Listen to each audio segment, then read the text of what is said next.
Good to go. Are we good to go? Yes. All right. Welcome, everyone. It's been a while since we've had a board meeting. I think it's been like 7 years. So anyway, I want to welcome everyone to our regular scheduled board meeting on May 4th, 2017. We're just a couple minutes after 7:30, and if we could have a roll call, please. Director Slater Carter. Present. Director Boyd. Here. Director Wilson. Here. Director Harvey. Here. Director Huber. Here. Well, I just want to say welcome, and I wanted to ask Catherine for the latest precipitation gauge. Oh my goodness, I checked it just the other day and it was 41.85. Okay, well, I just wanted to make sure we're all on place. So we have 41 inches. I was hoping we'd make 56 this year. Someone told me that somewhere in the Montara mountain, we got 92 inches of rain this year, but How much? 92, someone was claiming. 92. That could be close to the top. Someone's raising their hand, yes. I don't know the exact facts here, but I'd say that's probably close, because up by Mount Tam, we've had 82. So we're, Okay. so it's probably in that same ballpark. Because I was reading something too. We've had more rain in the last year than we had in the 3 preceding years, with everything I understand. Yeah. So, No. So for our average, we're at about 40 inches now, which is a definite plus over the average, but not 3 times. but not 3 times. Okay. No. Okay, well, that's, anything else from anybody? Okay, I want to entertain oral comments on items that are not on the agenda. I think you're on, Chris. Come on up. Oh, you too, I'm sorry. Who's on first? I'll You go go. ahead. You go ahead. I'm sorry, Chris actually has his filled out his form, so I you're haven't first. filled out the form after you. Mr. Carco? I'll get the form while you. No, I've done it. No, Mr. Carco, come on up. Oh, okay, I'll get on the And am I supposed to stand any place? By the microphone, please. Not on today. It's actually not on today, It's not on. Oh, but no, just so we can see you. Okay. I came here to address the board and just to see you all. Nice to meet amongst friends. This is concerning an item you'll be discussing in closed session later. I took the, as you know, it involves a sewage spill. This happened in June of last year. Just recently, I received a settlement proposal from the insurance company, approximately 11 months after the fact. It was a rather lowball offer, and I, of course, could not accept it. And I took the liberty of giving you a copy of my response to the insurance company. And it's a pretty simple statement of facts, devoid of any deal. Any story other than what happened and why I did what I did. I do have some comments that are not in the letter, nor would I put them in the letter, because they're more of a personal nature. But back in June of 2016, we became aware of the sewage spill in our backyard. The sewage spill was not only going in our backyard, but going into our neighbor's yard as well. And then I found out subsequent to that not only was it my yard going in my neighbor's yard, it was also coming up through the pavement in the road next to the sewer main, through a crack in the pavement. I was made aware that I called Rescue Rooter, they had them come out to snake it out, assuming that would fix it, well it didn't. And they said, well, we've got a different machine we can use, so and it was going to be more expensive because they had to go back to the yard and had to bring in this diesel power and everything else. They spent quite a bit of time trying to clear the line unsuccessfully. So it became apparent we had something bigger on our hands. In the meantime, I had called Sewer Authority Midcoast, and to their credit, they were very prompt in getting a crew out to see what the problem was. They sent out a 2-person crew, one of whom I knew, one of whom I didn't. And they did their inspection and due diligence, and they ascertained that the problem was not the problem of the sewer district at all. The problem was 100% mine. He told me, and he told the supervisor from Rescue Rooter. They speak more of the same language, and so they said, "Too bad, Mr. Cockrell. it's on you 100%. So back, given the facts of the case, with sewage running out, I said, oh my gosh, this is, this can't go on like this. This is bad. So since I had a sewer company there, I said, look, would you look at this, and when can you start work on this if you can give me a price? And they said, well, we can start work immediately. And I said, look, you would work up a price for me to do it, which they did. I immediately called Clemens and told him my plight, what was going on, and Clemens said, well, we have a contractor in Montara doing some work, and I can save you a considerable amount of money. However, it won't be immediate, a few months, because they're working on another project right now. And in my view, this would not wait. And the price I received from Rescue River was extremely high. I'm not going to lie, it was very, very high. But they can do it, started immediately. So I swallowed hard and gave them the job, knowing it was going to be expensive, $37,450, which of course we had not budgeted for. And they started immediately, went to work, and the last piece of it was connecting it up to the sewer main. When they got to there to do it,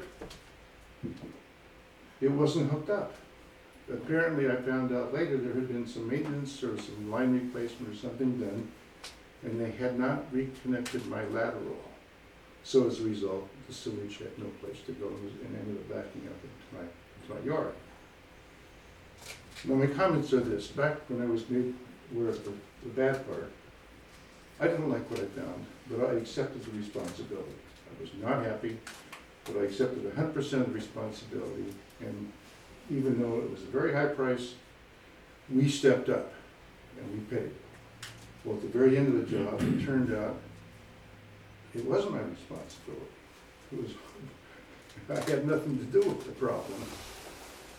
And I guess where I'm disappointed is when it was believed to be on me, I accepted the responsibility and I did what I thought was the right thing. And then here we are 11 months later, and we're still out $37,450. And then the insurance company gave me a lowball offer. Given the facts of the way this went down, I have to say I'm disappointed, to say the least. I'm amongst friends, and I certainly did not anticipate this going this long or being handled in the manner which it did. And I think the facts speak for themselves. If you read the letter, it's the best I could do. I'm not an attorney, but I do the best I can to make it clear. And I tried to make this letter devoid of any. My first few drafts were a little more came through, and so that's what you see is the letter that I actually sent to Ms. Rogel. Well, last night she would have gotten it this morning when she got to work. So that's my only comments, and I understand, and I know how this works. You'll have your meeting in closed session, but I just wanted you to be aware of the part that I didn't put in the letter, and that's. I have nothing else to offer, and if you have any questions for me, I'd be happy to answer. Thank you very much. No, Okay. we'll take a look at the closed session. Thank you so much. Appreciate it. Thanks for the opportunity to speak out of order. Oh, no worries. I think you were actually in order. It was my fault. Okay. Chris? And with that, I'll let you get on with what the business of taking care of the rest of this.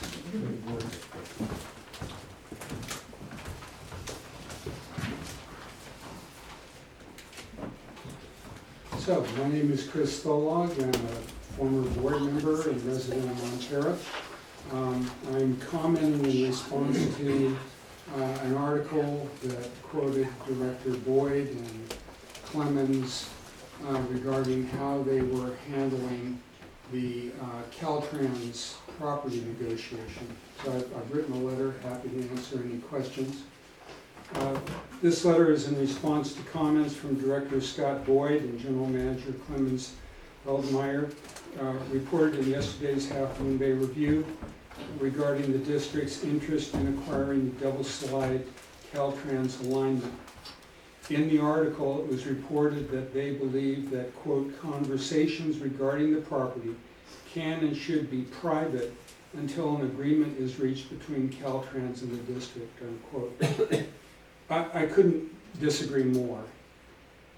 Section 1133 of the San Mateo County LCP provides that before title to the property is transferred, an LPTP overlay specific plan must be adopted by the county and certified by the Coastal Commission. So an LCP amendment is a very public process.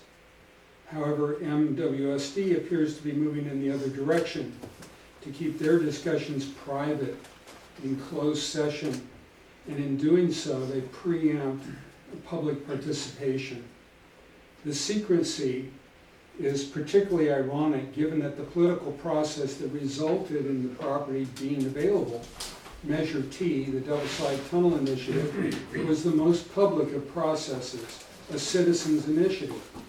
Claiming that the district is in negotiation for the acquisition of the Caltrans right-of-way and using that as a rationale for providing no information to the public is a short-sighted attempt to secure the district water rights before the community understands the intended long-term use of the property, the stewardship costs, and the ownership alternatives. I believe that MWSD engaging in an open, transparent process would better serve both the public and the district's interests. I feel very strongly about this, or I wouldn't be here. I think that the Caltrans property is a tremendous asset. It's not an asset of this district. It's not an asset of Montara and Moss Beach. It's a community asset in the broadest sense. It's a destination for people coming to the coast from over the hill, which is why we fought so hard to save Montara Mountain, so that these kinds of resources are available to everyone. Now, certainly the district is a prime consideration for an eventual repository for this property, but it's not the only one. And I really want to understand how the stewardship is maintained for this property, given the historic problems that parks represent in terms of ongoing maintenance costs. It's one thing to provide a piece of property to a district or to a park system. It's another to provide for its maintenance. And so I would like to see open discussion about how this community plans to fulfill that responsibility and not just focus on the abundant water that is under the ground. Thank you. Thank you, Chris. Is there any other folks that want to talk about anything that's not on the agenda? Yes, I have actually an item that I would like to share with the board and the public. And Dwight, I'm gonna have to ask you to move aside because I'm gonna turn this projector on.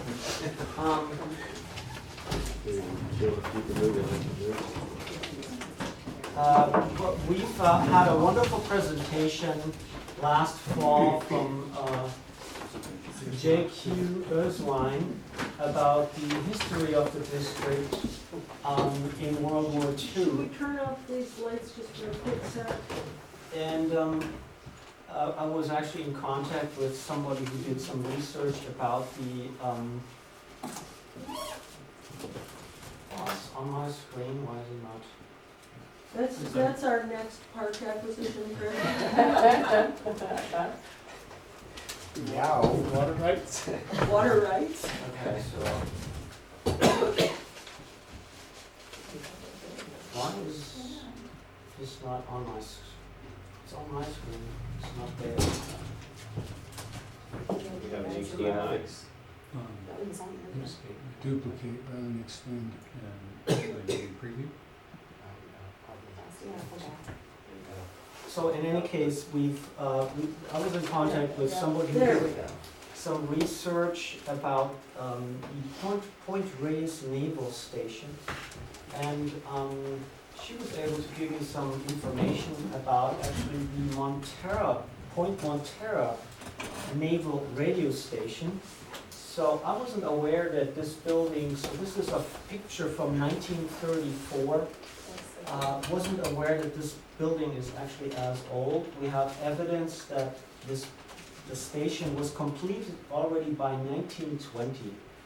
And I think, Jim, you can speak to the way this worked, but essentially they were pointing radios into different directions and picking up signals from different stations, and could then using the angle determine either ships or airplanes where they were Radio located. frequency intercept, RDF, RDF. yeah, so even up until beginning sixties, sailing the ocean we'd aim at different radio beacons to figure out where we were, we'd triangulate our position. So, and it's very interesting to see that there is actually this building right here in existence, and you can even see the room we're sitting in right now. And outside was a tower, so the doors, if someone knows where you go out to the staff, there's some staff section upstairs, there's some doors. They apparently led to the Radio Compass Station building, which is a tower. So we're looking into actually putting a little bit about the history together and putting this up on the website, but I thought this was so interesting that I wanted to share it. Is that a water tank? It's a water tank, which means there was a well somewhere on site here, yes. Yeah, and not much around. You can see actually the lighthouse was already in existence. Do you have any idea what's up there by the curtain? The building where the cross is? No, don't know what that is. It looks fun. That's not been agriculture. That's not particularly good soils. Yeah, well, there wasn't a whole lot around. You can see the railroad in existence as well. Yep. That's great. Yeah. Yeah, We should get that printed and put it up there with our historic ones. yes, absolutely. That's what we're working on. We're working to put something together with, we have now a pretty good selection about pictures and put this together with the history. It's interesting to see how the terrain was modified to turn this into the Navy station, the leveling that was done, and how much closer the top of the bluff is to the ocean now than it was back then. It'd be interesting to line a few target points up and see how it's changed. Okay. Thank you very Thank much, you. Glenn. Thank you.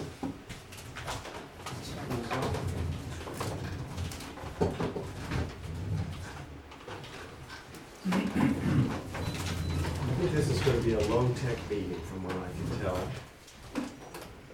Okay, anybody else want to speak to anything that's not on the agenda? All right.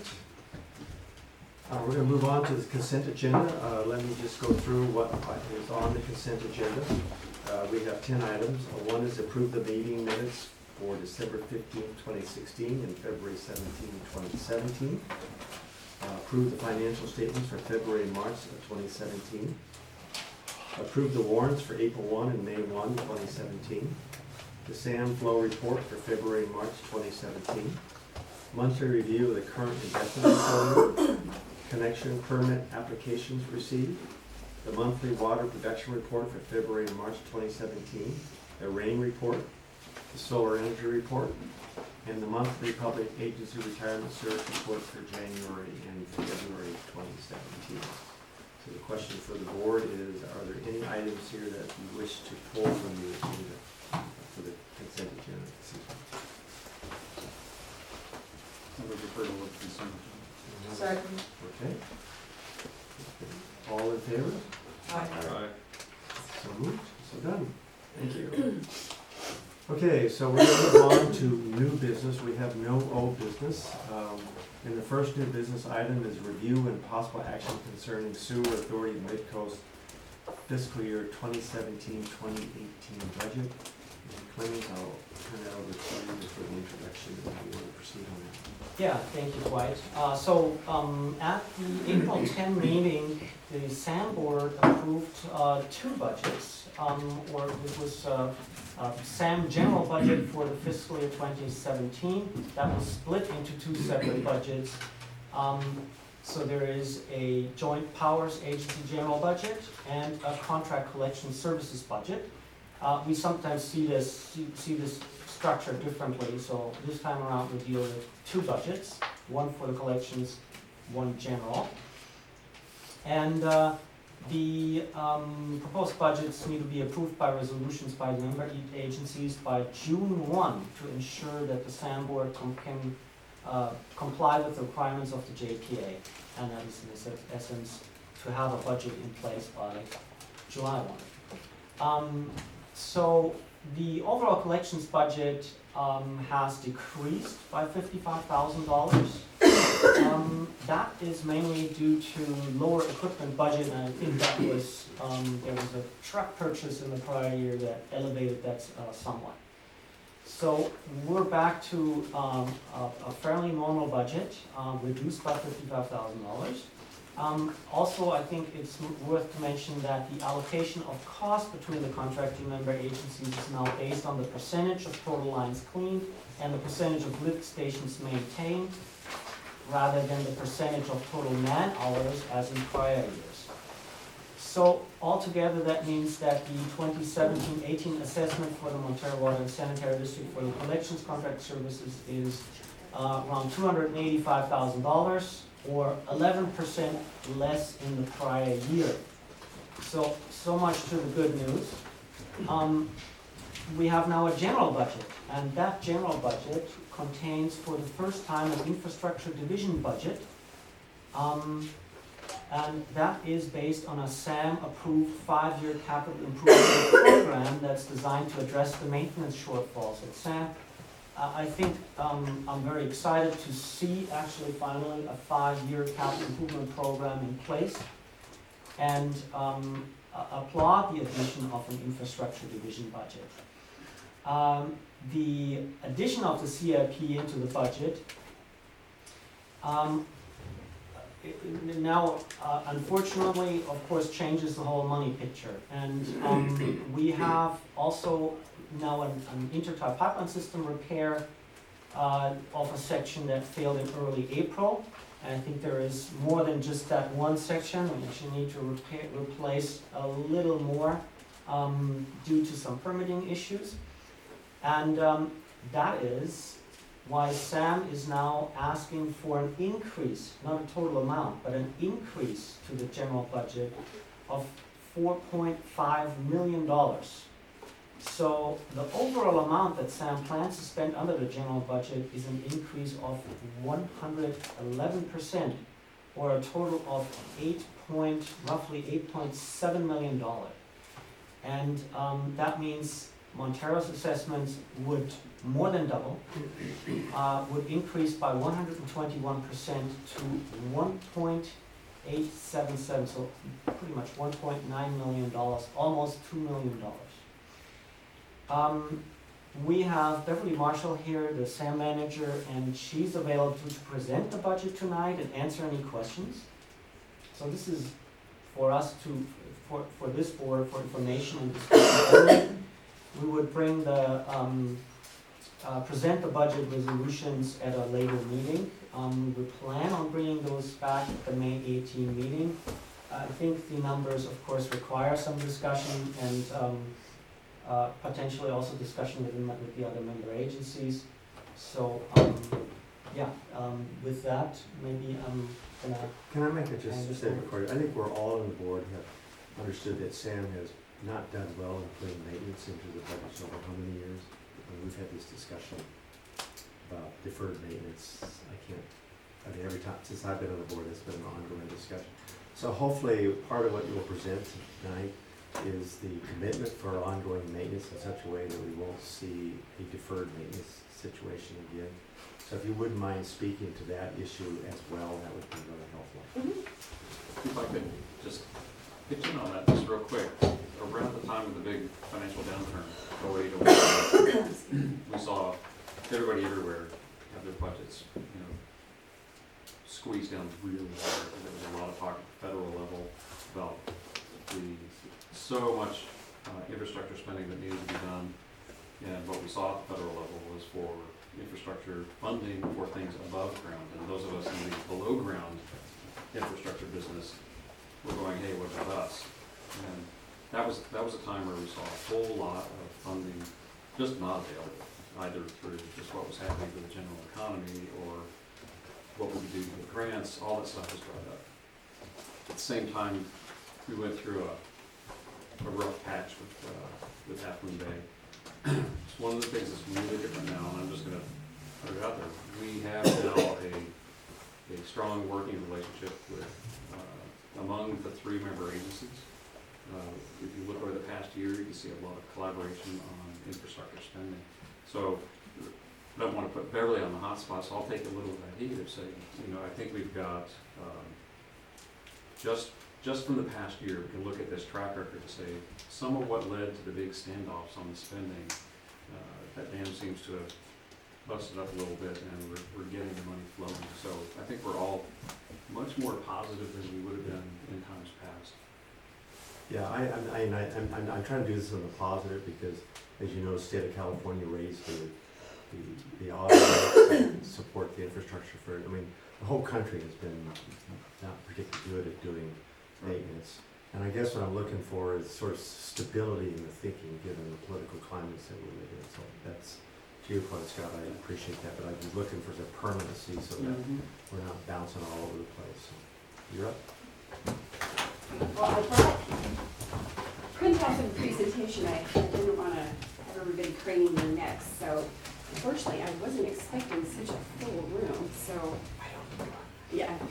So, I've got a couple that I can hand out to here, and I do have a blank one if you want to make a few copies if people want it. I try not to kill very many trees if I can avoid it. I've got the agenda packet very similar.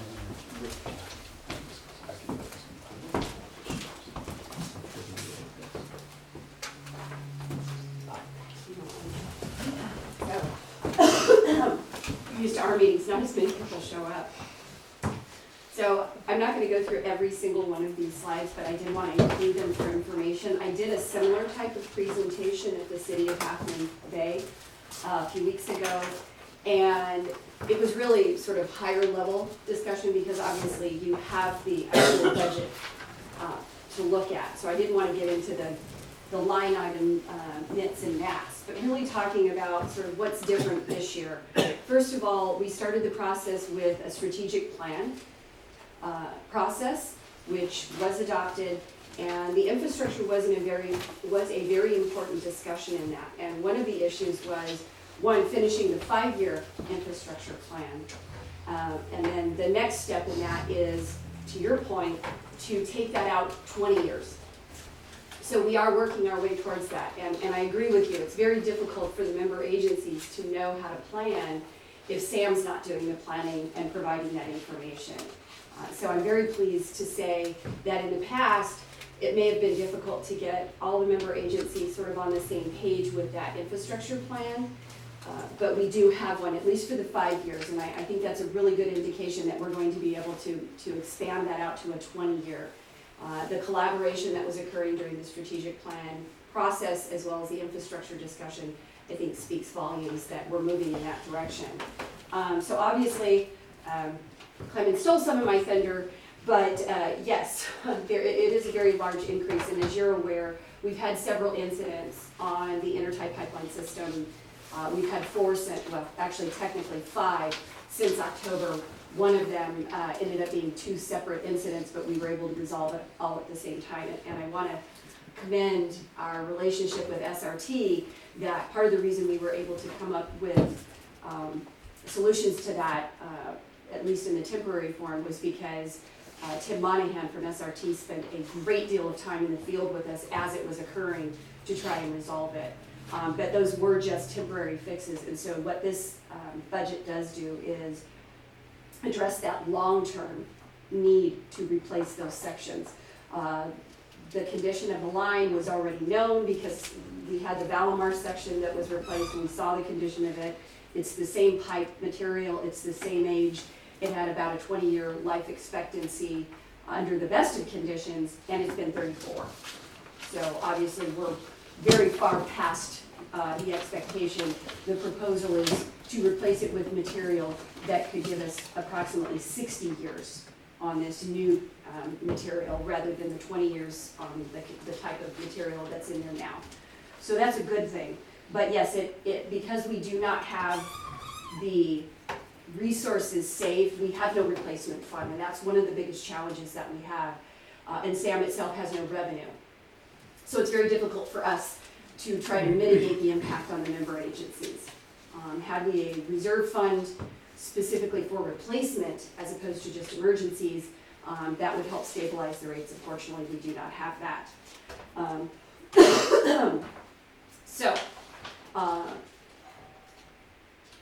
always forget your doorbell rings. So those are some of the challenges. We also have some of the normal challenges, just the increasing costs, things like the CalPERS costs, which we have no control over. We have OPEB costs. And one of the biggest issues for SAM right now is the transition of our workforce. 7 out of the 16 employees are at or exceed retirement age of 55. And I use the retirement age of 55 because that's our CalPERS retirement age. 2 more within 4 more years. So that would mean 9 out of 16 employees could retire within 4 years. So you mean they're my age? Is that what you're trying to say? I make no judgment or commentary on that. And I will say that some of the benefit of these long-term employees is 3 of them have 25 years or more in service at SAM. So the benefit of that is that their knowledge of our system helps. When those employees retire, that's a lot of knowledge and skill set. And we need to be preparing for that, but that's a very difficult process to do while also keeping the costs down. So I've included some general information about the difference in the JPA versus the collection system. In the past, the SAM budget historically has been together, been apart, been together, broken apart, based on the requests of the member agencies. This past year, I tried to pull it all together because it really is, as SAM is one budget. I mean, we don't differentiate it. It's one budget as far as what are we doing. We recognize there's sort of 2 different hats that we wear. We wear the SAM, the JPA hat, which is the treatment process, and then we wear the SAM, the contractor hat, when we're delivering the service to the member agencies for the collection system. But to SAM, it's just SAM's budget. The request this year was to break it out into 3 budgets. One would be sort of the O&M treatment. The other would be the collection contract services. And the third one would be the infrastructure projects. We ended up not doing that because that's not really how it's set out in the JPA agreement. The JPA agreement clearly talks about replacement and repair, and all of that is part of the normal day-to-day operations. So we wanted to be reflective that infrastructure actually is part of the JPA agreement. So that's why it's 2 budgets. As you can see, yes, this year, the largest portion of this budget is the infrastructure. And once again, that's because we don't have a replacement fund to draw down from, so it's assessments are the only way that SAM can fund this. A significant amount of this are those 3 segments of the IPS that have recently failed. And have been doing so over time, but we've had 5 incidents since October till now, so in a 6-month period. And one of those was relatively significant. 2 of them were significant in that they both went into waterways. So even though their volume was not high in all of them, the fact that they reached waterways is obviously very concerning to SAM and very concerning to the environment. And we need to do everything we can to prevent that. And obviously these temporary repairs are not a good way of addressing that. And in fact, one of the repairs, if you've driven the highway right by Murata, our pipeline is actually attached temporarily to that creek crossing. And I can tell you that neither Caltrans nor the county are happy about that and want it to be as temporary as possible. It is not a perfect solution, but it was the best that we could come up with because of the actual damage to the line is in the section that's under the creek, so we have no way of getting to it. So this was the only way we could do it and prevent any more spill into the creek. They want it done in days, if not soon, like immediately, which they understand there's only so much we can do. We have certainly want and are planning to do it prior to the next rainy season. It's a very short window. And we have already given the contract to SRT to do the design work so we can keep moving on it for all three segments. Maybe a couple of questions here, because it sounds like the biggest increases in the infrastructure costs for this year. And as I read through this, you've got the short problem, which is this year's assessment, you've got the longer problem, which is the overall infrastructure cost over the 5 and 20 years. And I was reading through your material, talking about loans and grants and whatever. Would you mind just maybe take us, so we got this year, which is pretty self-explanatory, but your thoughts about what's going to be the plan going forward? Is this going to be like a permanent new stable state? Are we banking on loans and grants? What's the thinking behind SAM at this point? Well, at this point, and on the agenda for the SAM meeting on Monday night is a discussion about funding options, sort of in the long term. So obviously, if we can get into a situation where we can spread those costs out, stabilize the rates, and have a long-term financing solution, that would be the best option. Unfortunately, as Director Boyd said, there aren't a lot of options for funding from outside sources. Right now, a lot of the opportunities are strictly loans, low-interest loans through the SRF plan at around 2%, but there aren't a lot of grants. There are a handful of grants. We will be looking to see if any of these projects that we have can take advantage of those grants. They are very competitive. We think that we might be able to because we do have this wonderful environment here, and a lot of the grants are geared towards environmental protection. So we think we might be able to get some of it, but right now we just haven't gotten far enough along with that to know how much of that. But as you can probably see from a lot of the agencies on the peninsula, the rates have gone up significantly because they're in the same position we are. They've got aging infrastructure, and there really aren't enough revenue sources out there other than the fees. So I would anticipate that this level of assessment is probably going to be a fairly stable process for SAM over the next 5 to 10 years at minimum. Right, so what you're saying in so many words, the rate in the assessment increase that's in this year's budget, proposed budget, is going to be a continuation for the foreseeable future. Is that what you're saying in so many words? Maybe not quite this high, and primarily we had anticipated spreading this out a little bit until that third segment became more significant, which sort of pulled that extra $1.5 million a year sooner. It was more evenly spread out over the 5 years. I would anticipate that with the 5-year plan and then hopefully with the 20-year plan, we can do what we had intended, which is to have a sort of stable amount every year of about $2 to $3 million of replacement costs, which is less than this year. This is what, about 4? It's a total of $5 million 5. in the infrastructure plan. And how many of your pipes are 20 years older than they should be lasting? Beyond Well, this the budget? entire IPS system is the same age. So the segments we're talking about are the 3 segments that are south of Portola. There's a 4th segment, it's not in the 5-year, but we know it needs to be replaced because it's the same age. Then we also have the segments that are south of Moss Beach, north of Portola, which are under the fields. Those are also of the same condition, meaning the same material and the same age. So those are coming. They just haven't experienced the same type of stress that the southern sections have. And I'm sure the engineers could speak to all of the reasons why that is. But right now, we do know that those sections need to be replaced. They just aren't as urgent because we have not been experiencing failures in them at the rate that we have been in the southern sections. But they need to be replaced too. Yeah, I guess my question, you guys are sitting on, Excuse me. I mean, you got this 20-year plan based on that things won't break down ahead of schedule, in so many words, correct? And so how much confidence do you have that you won't have other anticipated failures before they might be scheduled?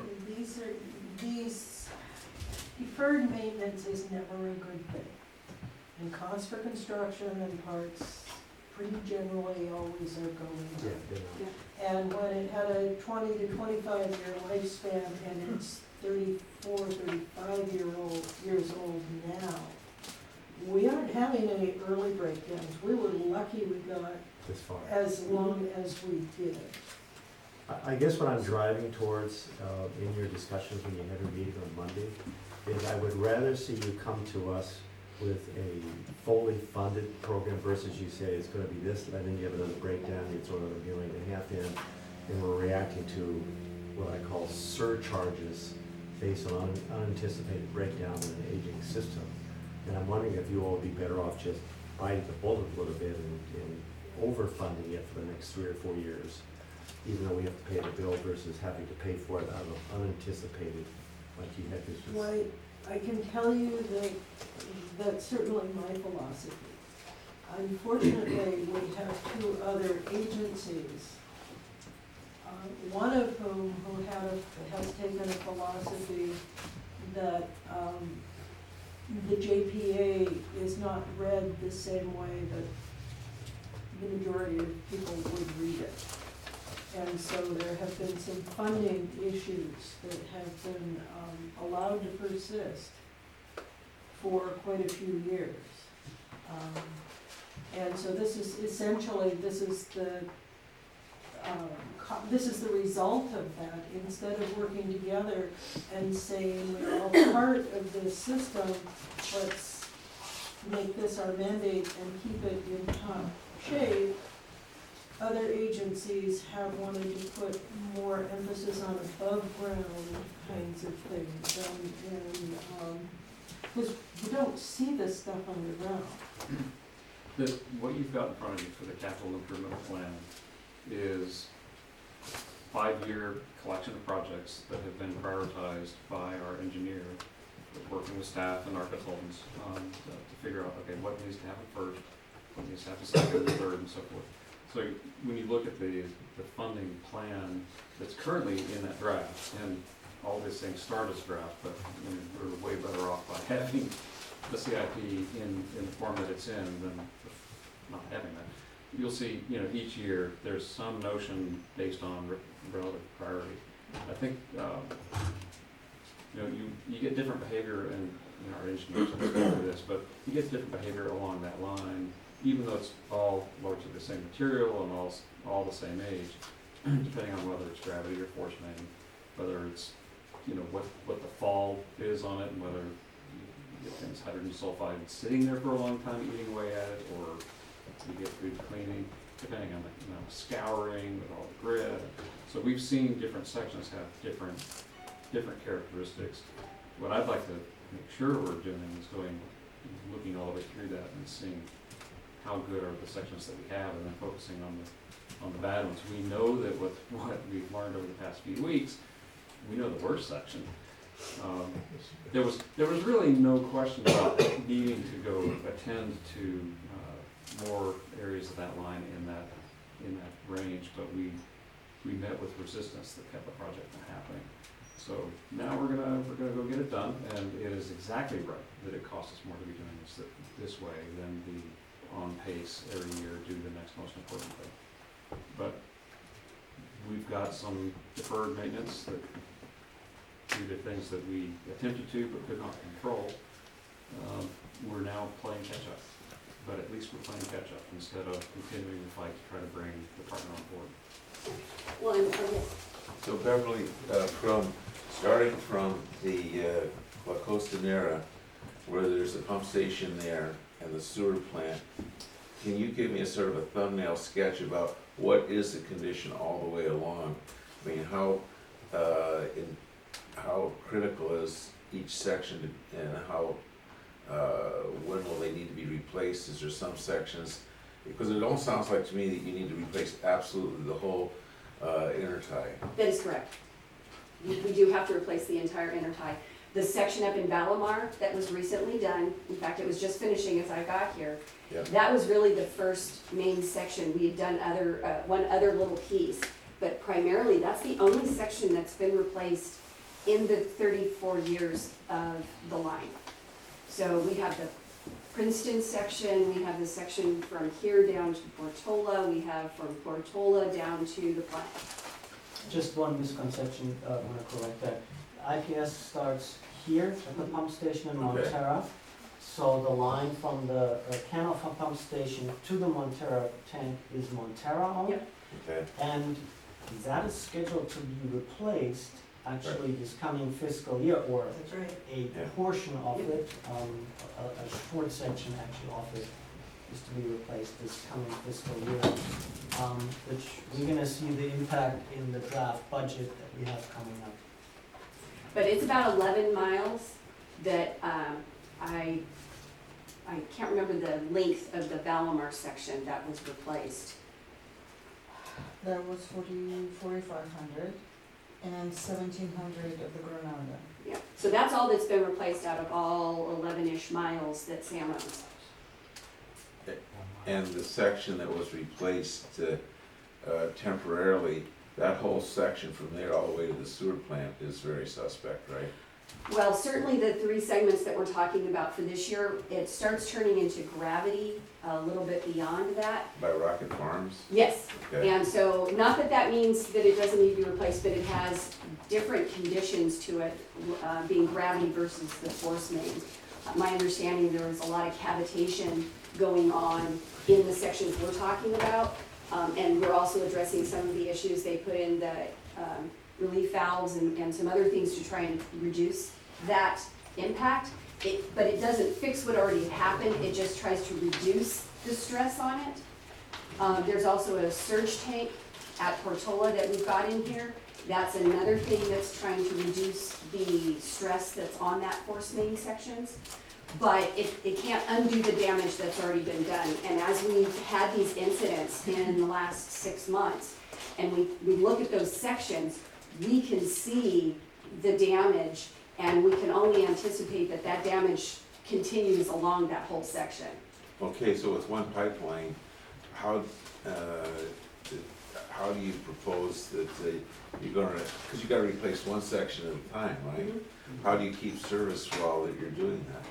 Well, and that's the benefit of having the storage capacity that we do have in the wet weather project, as well as the Walker tank, is that we can, and because we have the segments where we can pump around, we do have the capability in the dry season of being able to do those sections. But if we don't do them during the dry season, we cannot do it during the wet season. There's just too much flow. There is no way to do it, which is why we've got to get it done prior to the next rainy season. And we certainly do not want to be relying on the temporary fixes if we were to have another year like we just had. That would probably stress out both the temporary sections as well as the other sections that haven't been replaced. So you're saying basically that there's no options here. This is a priority one, we have to do it, and there's none of the 3 agencies is gonna have any choice in this matter. Well, the only other choice is to roll the dice and hope we don't have another series of events that we've been having, because each one of these events opens us up to potential fines and litigation for spills that violate our, the Clean Water Act. Okay. And is there any indication right now of what level we're gonna be fined? None right now, it could be months, there's no, there's no way of knowing, but the one thing we do know, in talking to the experts, is that the more that we are proactive in trying to address this before they come to us with that, the better it is. We need to be proactive in recognizing that it's a serious problem And environmentally it is. We don't want to have spills. And especially since so many of the areas that are fragile, I mean, a lot of ours have creek crossings or they're very near the creek. Those are category ones even if you spill a gallon, just because you've gone into a waterway. So it doesn't take very much to get there. And so there's a lot of information, and like I said, I'm not going to go through this, but one of the things I wanted to point out is that when you look at the spending on the infrastructure, this is the slide that has the bar chart in two colors. It's page 6 of the handout. You can see that what we've actually expended is not even keeping up with depreciation, which means we're not even replacing what we're losing in value. And that's usually the bare minimum that you're looking at, is just keeping up with depreciation. The other thing that's important is that we have so many assets that have fully depreciated out, meaning that 20-year life on that pipe, and we're at 34 years, we fully depreciated it. So that depreciation isn't even showing in here. If we were really truly keeping up with depreciation, we would have to spend considerably more than $1.5 million to $2 million a year, because we haven't been doing it for this period of time. And this is the result. This is what you see when you aren't doing those, as you said, those planned replacements based on useful life, need, risk, all of those things, is you get these spikes of when you just cannot wait any longer. So we want to avoid that going forward. And the other thing that we want to do, along with looking to see if there are any partnering opportunities or grant opportunities, is to look at stabilizing those costs over a period of time. It's very expensive and difficult on the ratepayers to ask for it all at once. And we recognize that, and we want to avoid that, but we're now at the point where that conversation should have been happening, and it hasn't been happening, and now it has to.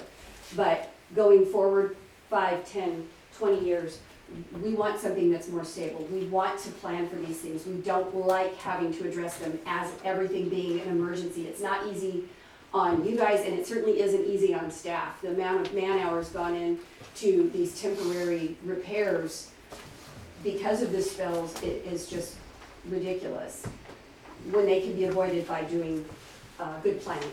So that's what we want to move towards. And obviously the first step, before we can even go out and get grants or go out and get funding, is to have a 5-year plan and to demonstrate the risk and the need in those projects. So that was the first step.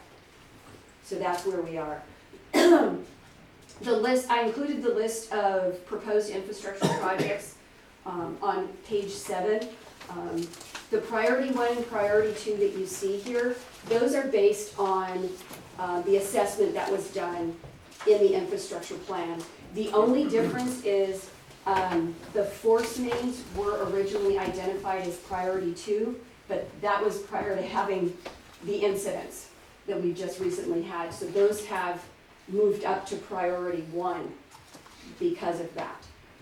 So as you can see, most of these projects fell under priority 1. Now that doesn't mean that the SAM board won't look at these projects and prioritize them through the year differently, but at least as far as the infrastructure plan is concerned, all of the ones in priority 1 are there for a very good reason, because they have a high risk factor, they're well beyond their useful life, and where they're located, unfortunately, they're in a very fragile environment. When you look at the Princeton pump station, there's not a lot that we can do with it, and it's right there by the harbor. So if we were to have a failure there, there's not a whole lot we could do about it. So we really have to address those concerns. Financing options, we've already started looking at the state revolving fund. We've looked at the iBank option, and there are some grants out there.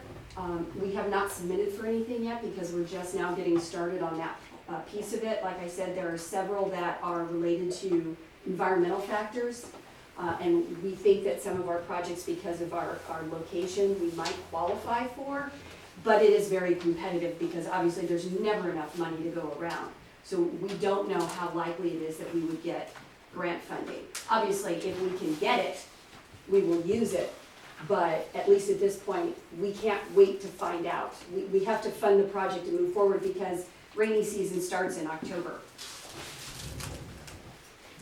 And the SRF and iBank processes are gonna take a significant amount of that time. And the bullet points under each of those are the things that we would need to do in order to apply.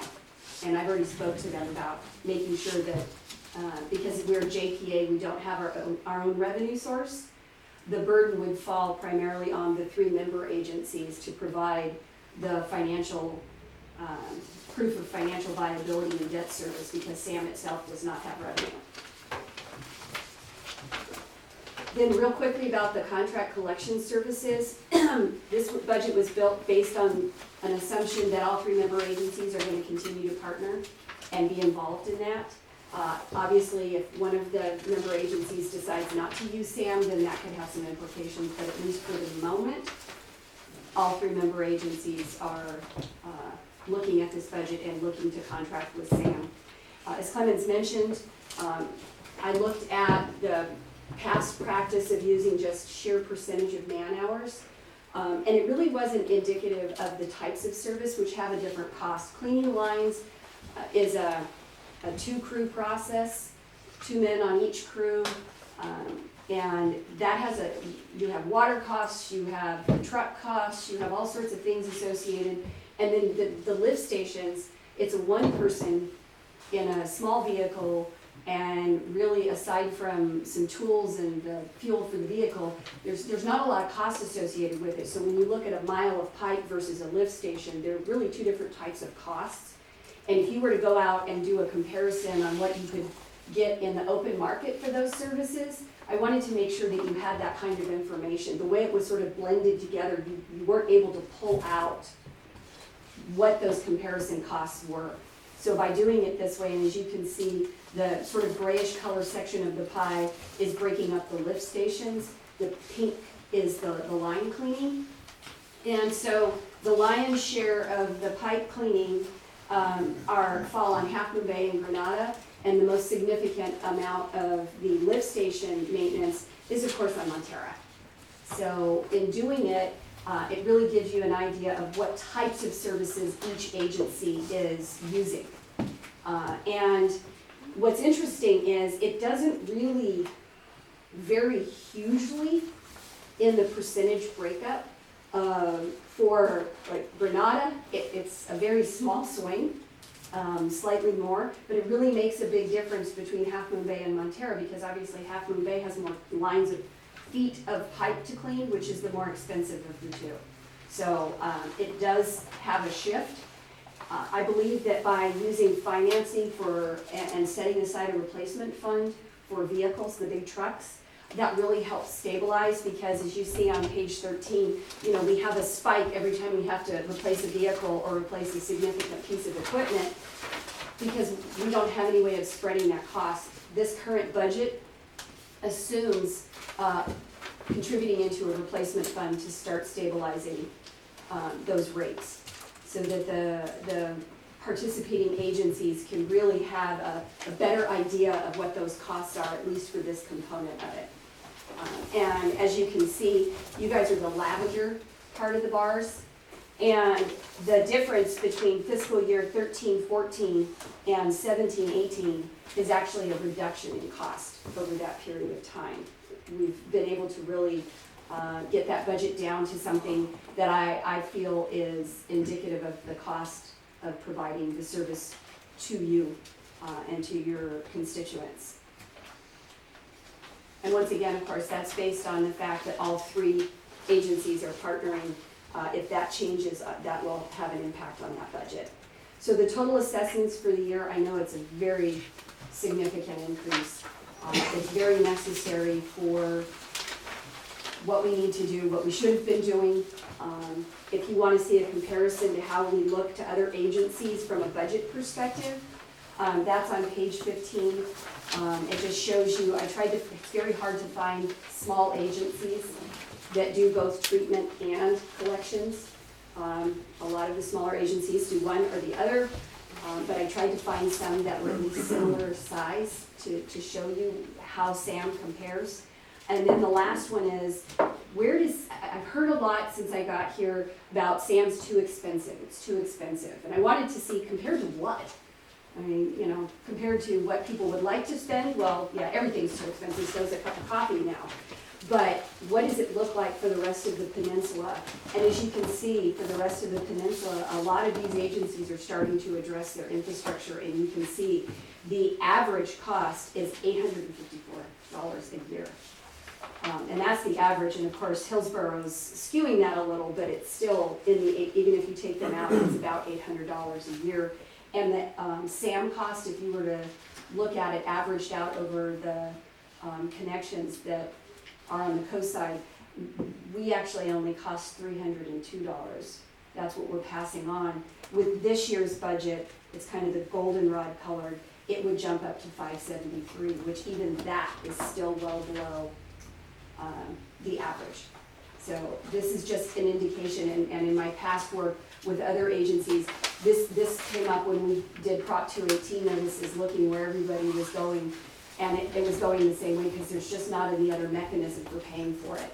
So many agencies are fast approaching that $1,000 a year mark because they've all got aging infrastructure that they have to address. So I'm happy to answer any questions that you might have. Board? And we're gonna bring this up on the next meeting, correct, specific. The question I have maybe is if we need to raise our rates, do we have to do a 218 to cover this, or what's the story? That's what I thought we were looking at. So we have to go through the 218 process as part of compensating for this potential rate increase. I think you're at the end of your sewer rate increases, if I'm not incorrect. No, we have a little bit left. We're actually gonna have a budget discussion coming up that looks exactly like that. Okay, so let's hold on to the budget discussion. Any questions that have been brought up? This is an informational item only. Well, I'd like to add that in work, as chair of SAM, in working with Beverly, and extending an invitation to each of the member agencies, that we can put together a tour for the board to be able to take a tour of the entire SAM system, so that you can get a sense of exactly what it is we're talking about, where it is. We did a test tour just of the SAM plant with one of the Half Moon Bay city members and a couple city council members and a couple citizens, and thank you very much. It was a wonderful tour. Harvey's still talking about it, as is Ed, and it's not only very informative, but it helps to put this stuff in perspective. Because when you see how close these pipes are to the creeks, the oceans, the beaches, and one of the things I would invite you to do, even if you don't have time for a tour, is during the week, arrange with Beverly and come down and look at the chunk of IPS that was put outside the SAM plant, so you can see what condition this is in. This is I can't begin to tell you how serious this is, and I'm hoping we can find funding so we can spread it out. I'm sure we will be able to, but it's not an easy situation to be in. But like I say, please come on down, and Tim would love to talk to you, or Beverly, or Keisha.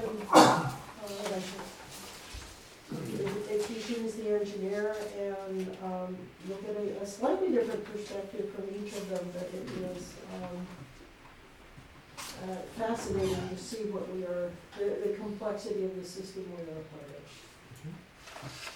Thank you very much. Appreciate the presentation. Oh, sorry, Scott. Could you elaborate on the general budget on line item 8 and 9 on the engineering and professional services? Substantial jump. Do you always understand that? Sorry, just trying to find the page here.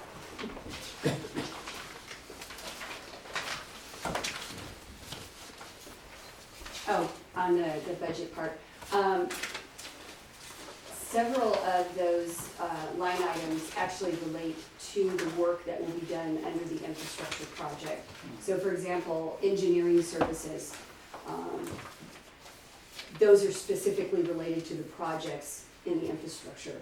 There's also technical work that's not engineering but of a technical nature that we would have to contract out because we don't have our own staff that can do that.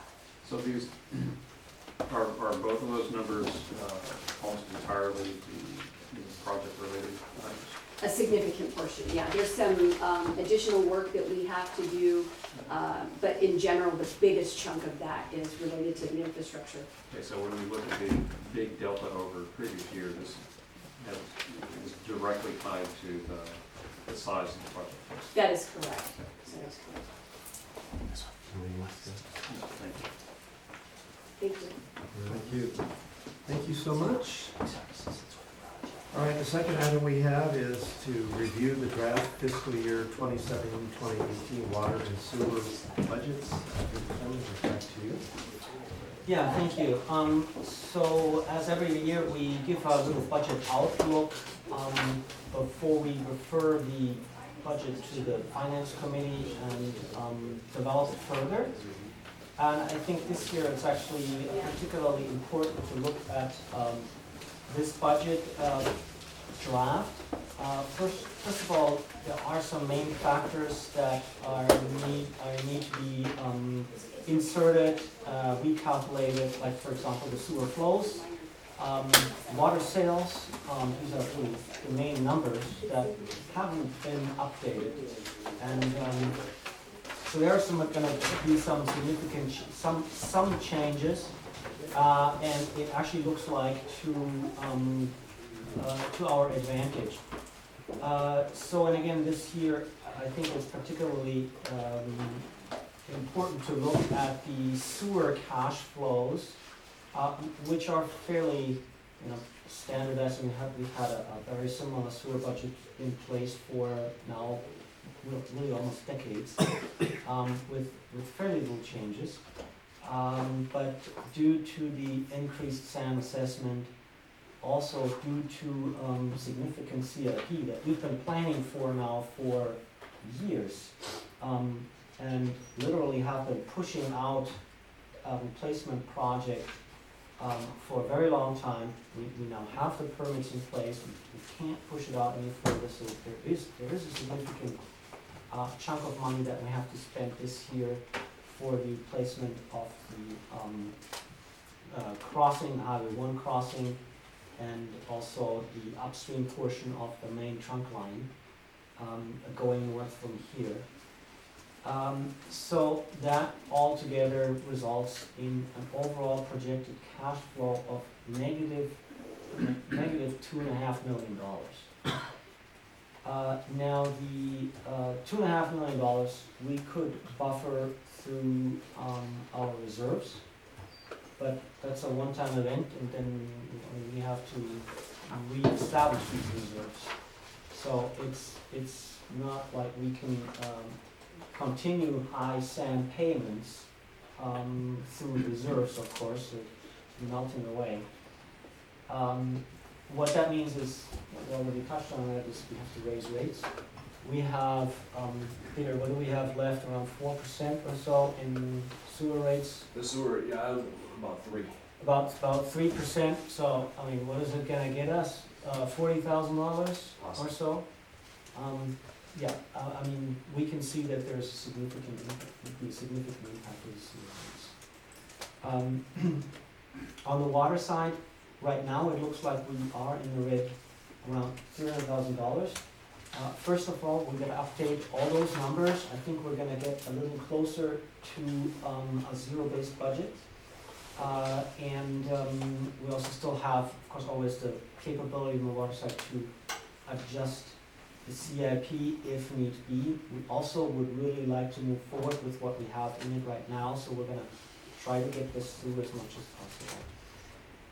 We have Peter here, who's been doing a great job putting most of this together so far, so if there are any questions from the board, we can address those. So right now, the goal here is It looks like Bill and Catherine have some more work to do, right? Mhm. So I'm not sure there's a lot we need to spend tonight, other than you guys have gotta go in and do your work, and then you have to kind of decide what to do with the sewer rates, for, if I'm hearing the summary, it's the sewer rates that we're gonna have to address and figure out how we're gonna do it. Is that correct? Correct. I'm not sure if we're gonna be able to do it this year, or if it's gonna be on a go-forward basis. That's something that will have to be discussed. We have capacity this year to increase, it's about that 3%, and we don't know what the flows are going to tell us at this point. But going forward, it definitely looks that way.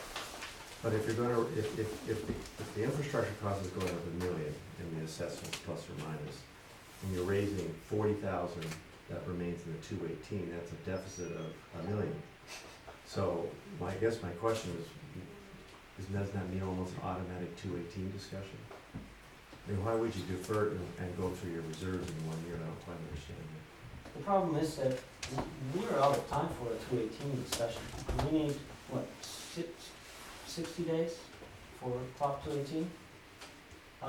And that before July 1.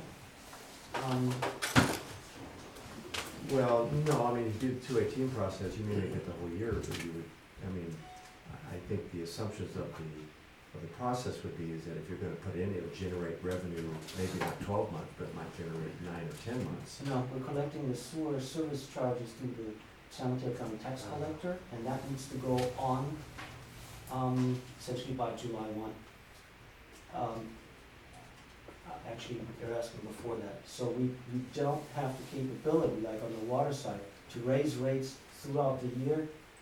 We can raise rates only, So you're dependent on the county or yes. tax rate. Well, we can do it in December.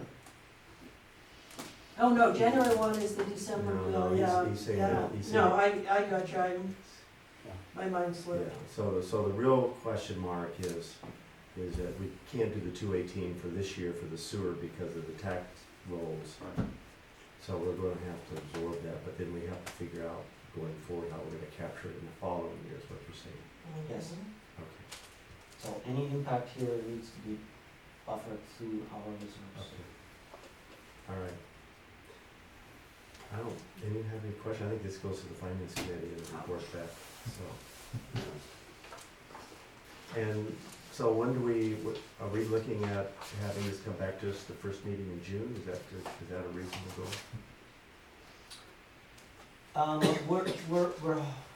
We might be able to, let's see, we might be able to have something on is it the 18th? 18th? I mean, if you could, that'd be ideal. We typically do. Forget your nights out. Have you been tracking the current cost of construction and where things are, so our estimates on the capital? Oh, it looks like we may have a comment. If I could just jump in there, it's a timely question. I can forward, for anyone that's interested, this discussion has come up for the camera, this is Pippin Cavagnaro, the district engineer, for the sewer side.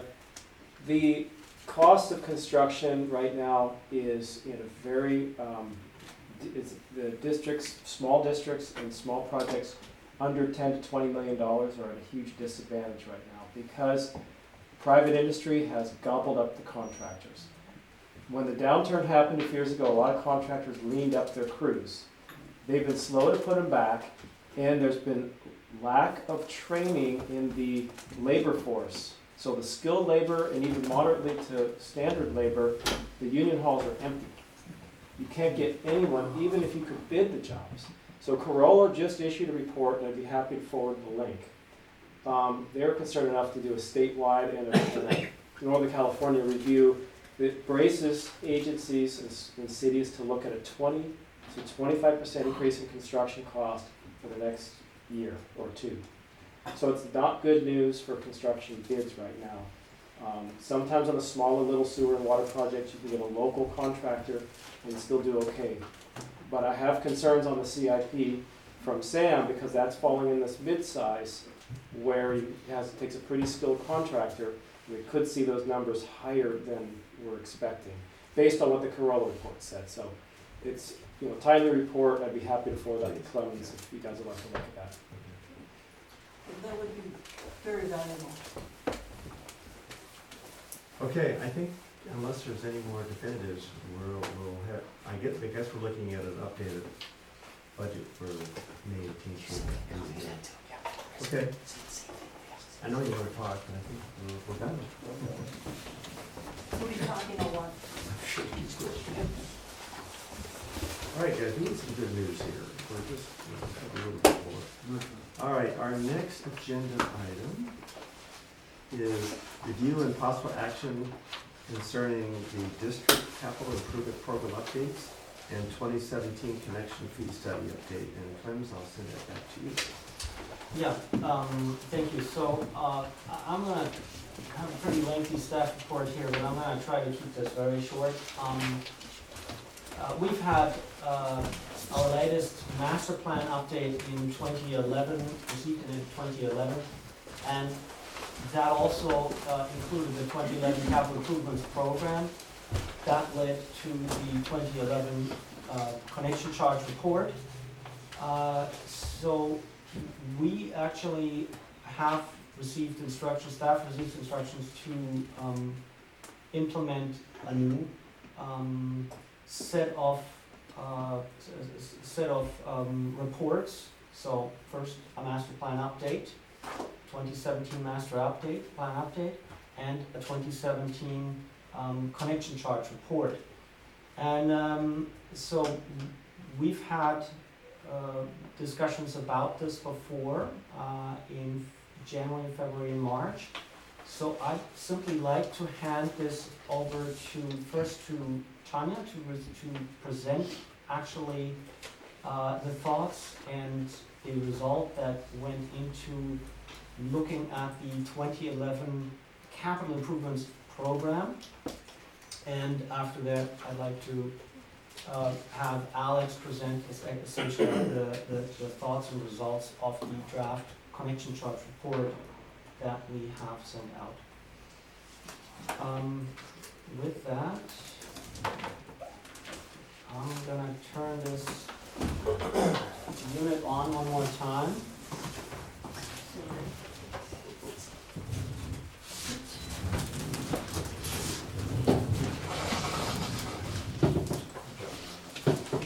Could I get you to hit the light?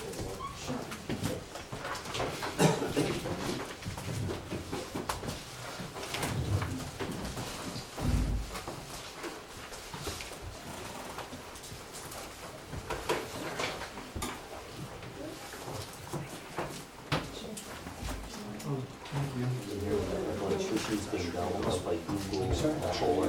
They can't do that, they can get them. Some bring in from overseas. $5 billion.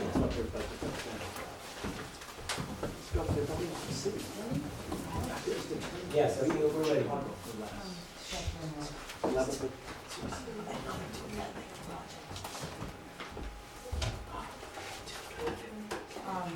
Okay.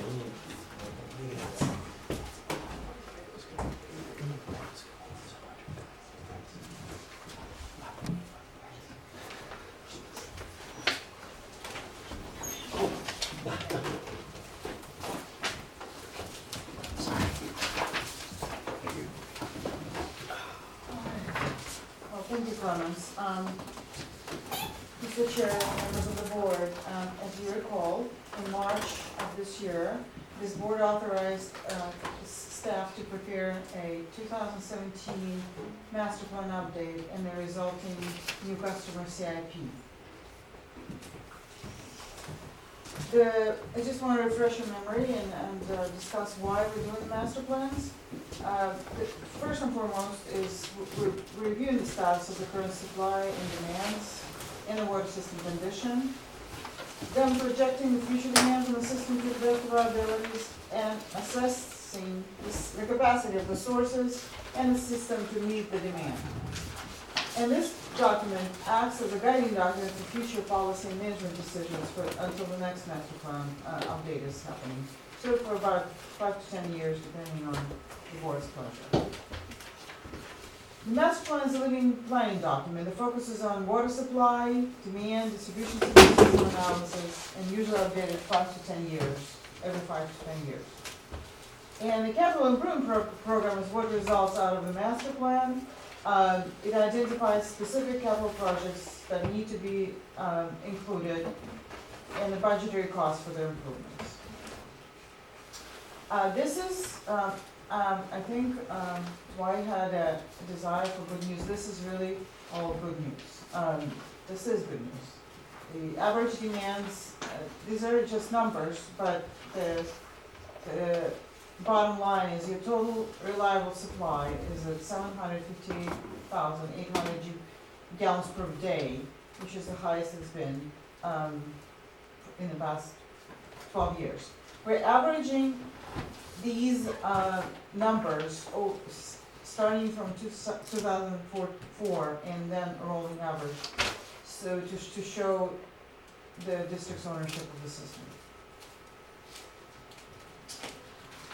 This colorful graph you're probably familiar with, but you get this, this is an annual water production. You get these reports on a monthly basis in the board packet. You can see the production of the sources has gone down, and that is not to say that something is wrong with the sources. The production of the source is a very important number. It's not a capacity of it. It's how the source responds to the system demand. So this reflects, first of all, you can see the Alta Vista well coming online and replacing other sources and becoming the largest source in the system, and you also can see that overall conservation in this graph. So let me get this clear. The decline, the fact that average line is going down is really good news, because we've had far better conservation over the years, and that includes fixing leaks and improving the efficiencies of the system. That's right. This is all very good news. Going back, Pillar Ridge wells. One of the Pillar Ridge wells, the airport wells. No, oh, thank you for that, Jim. I should know that. So, the Pillar Ridge wells are now part of the district system. Right. They are the 3 wells that are at the Pillar Ridge, at the Pillar Ridge Mobile Home Park. And they didn't used to be part of the system, and once the district acquired the Pillar Ridge system, they are now part of the portfolio, which helps the reliability and diversify the portfolio. Oh, so the Pillar Ridge wells are the ones on top, the yellow on top Yes. here. Yes. I got it. And so actually if you subtract those, you should actually see the conservation. Yeah, thank you for that. No, it's a little bit not, I shouldn't say faulty number, but it's a little deceiving when you see 2015 and 2016. Those are the 2 years that reflect the district's ownership of the Pillar Ridge system, and then production went up. I got the colors mixed up, sorry. Or you're thinking Not the lower yellow. not the lime greenish yellow, but the top yellow, yeah, those are Pillar Ridge wells. This is the color line. And then it's These ones here on top. that's gone, the last 2 years. We scrambled, but we were able to include the 2016 data, so that I'm very pleased about it, because that's very important. The more data, the better.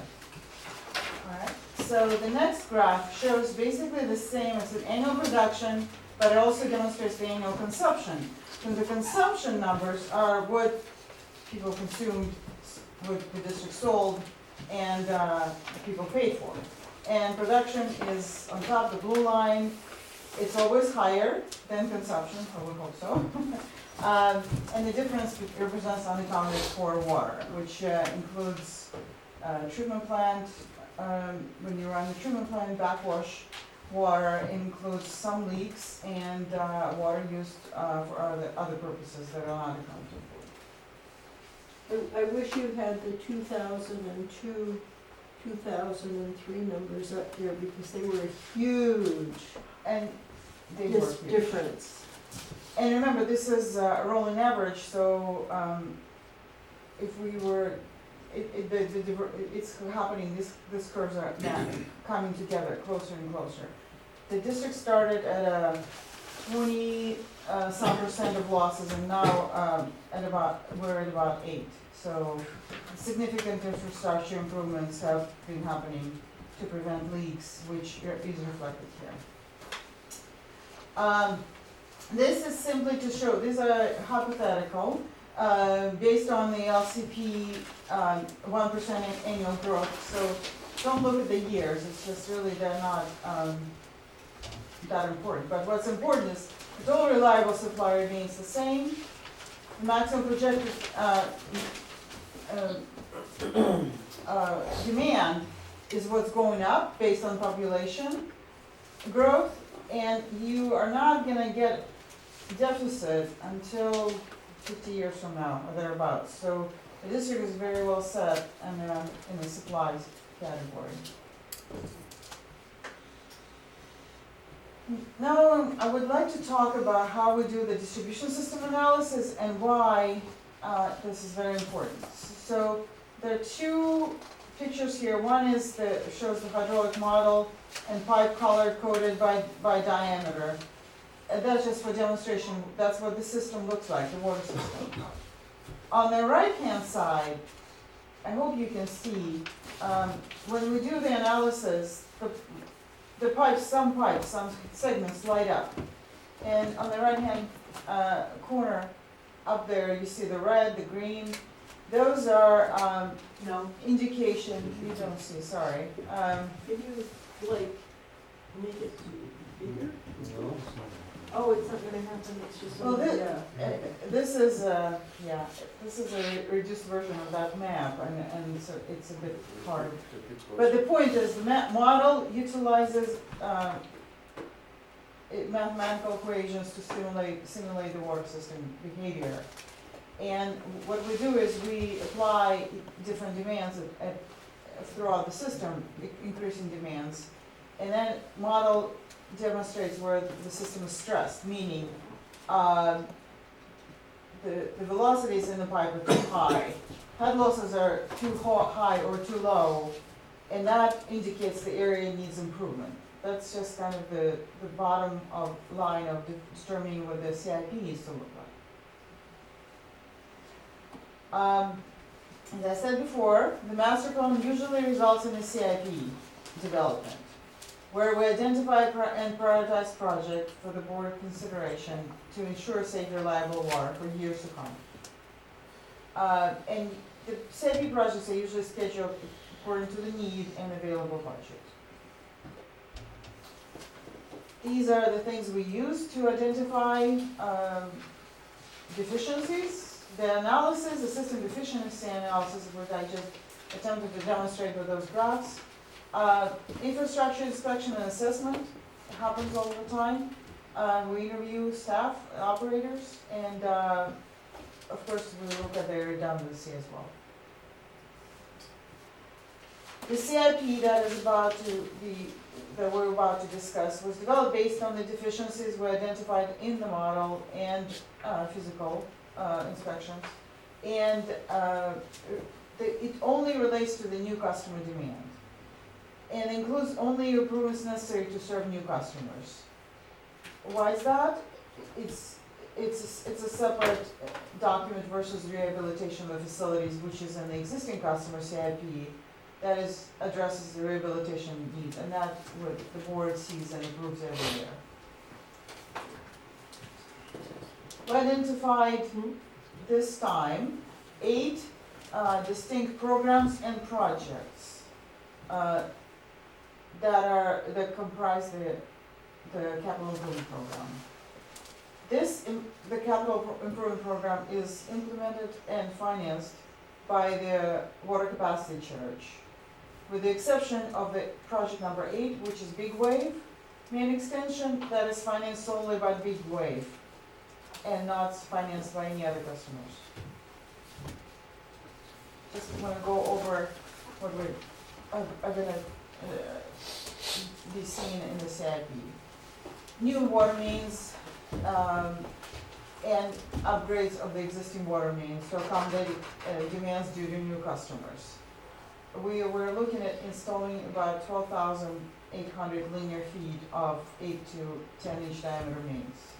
This is to replace mains that are currently 4, 6 inches in diameter. We would have not touched them had we not had the new demand coming in. The estimated cost of that program is about $7.5 million. Now, this is not a program that's gonna happen overnight or in 1 year. It will be happening as prioritized as the need arises, as the demands go up. So these numbers are likely to go up, those are based on today's dollars. They are based on today's dollars, that's correct, over a significant period of time. Existing well upgrade program. The district's wells, what the model shows that at some point where the demand goes up, the wells are just unable to pump into the system. They don't have enough power, so to speak, to pump. So what that would require is rehabilitation of the existing pump and motor unit and the piping modifications to accommodate increased demands due to new customers, which also necessitates the motor control centers to be replaced and associated power supply improvements. And that estimated cost of that program, again, over a number of years, is about $3.4 million. Another program is new and upgraded PRV stations.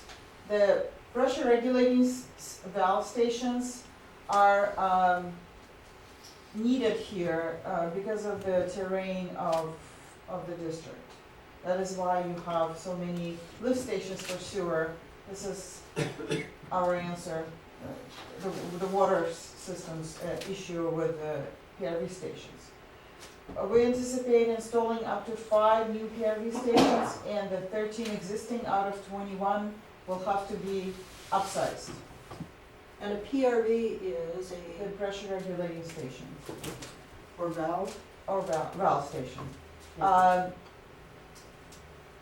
And what it does, it's, some of them, or most of them, open during a fire event. And they generally regulate and burn pressure in the line because of the hills. We keep exploring opportunities, the staff is, of, instead of burning the pressure, generating energy out of it. So when we get something that is really viable, we will bring it to the board. You're saying there are some new technologies out there? Yes, yes, but they're not tested yet, so we're kind of, but we keep asking questions, keep looking. The estimated cost of this program is about $1.85 million. Emergency generators. The district has emergency generators at every facility. And so there is an emergency generator replacement in kind in the existing customer CIP. These generators are only the ones that we anticipate needing to upgrade, meaning buying a bigger size of the generator. We also would have to upgrade the associated appliances, including the automatic transfer switches, due to increased generator and system capacities, and that's about $900,000. The additional demand necessitates an installation of a new set of booster pumps and possibly fire pumps at the schoolhouse booster pump station. That would require a new set of pumps and a new building because the existing building won't be able to house all the equipment at a cost of about $1.5 million. The Bartol tank is currently operating without no telemetry linked to SCADA, but that is not going to be acceptable anymore once the new customers come, more customers come online, because the staff just the response time and the manipulation of the system or selection of sources will need to be carefully coordinated with the tank. And that cost of that project is about $250,000.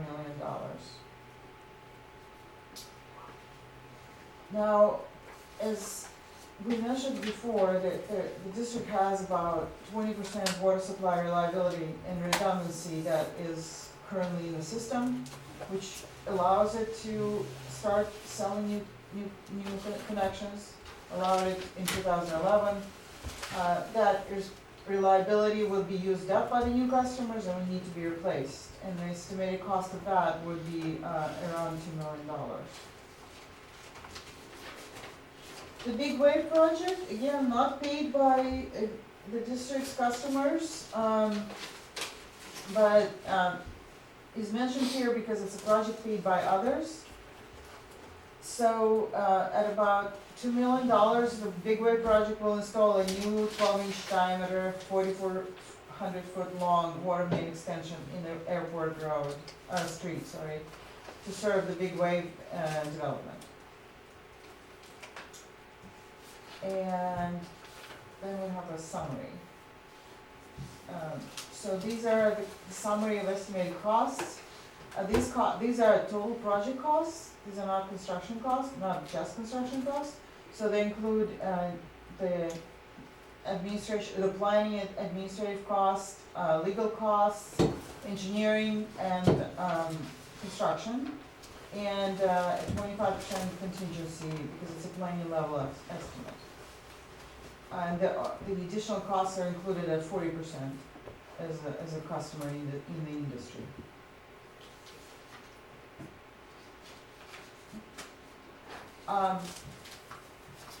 To accommodate these projects and programs, and these will serve the district for many years to come.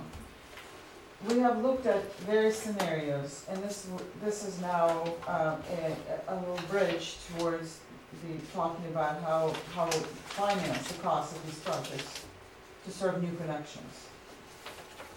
And we developed 6 scenarios based on the various population growth scenarios. What these represent is not necessarily strict or straight population increases, but as population increases as far as they relate to water connections. What I mean by that is if there is a commercial development that comes in, it's not regulated by the LCP, and it's not part of the population growth, but it does consume water. And the water system is blind to who it serves. So these are numbers, hypothetical numbers, that just say, okay, so if we increase the population by 3%, how many improvements, how many millions of dollars in improvements we would need? And that was this table shows. At 6%, we need $1.94 million of improvements. If the number of customers go by 35%, we need $10 million worth of improvements. And at almost 60%, that's the entire CIP that was presented to you today, $17,398,000. That concludes what I had for you today, and I would be happy to entertain any questions. A lot of information. Do your costs include, or do we anticipate that our public works plan would need to be updated as a result of some of these? The short answer is no, because we don't. So these costs do not include an amendment to the public works plan. All these projects and programs are within the current public works plan phase 1. Within the scope. Within the scope, they don't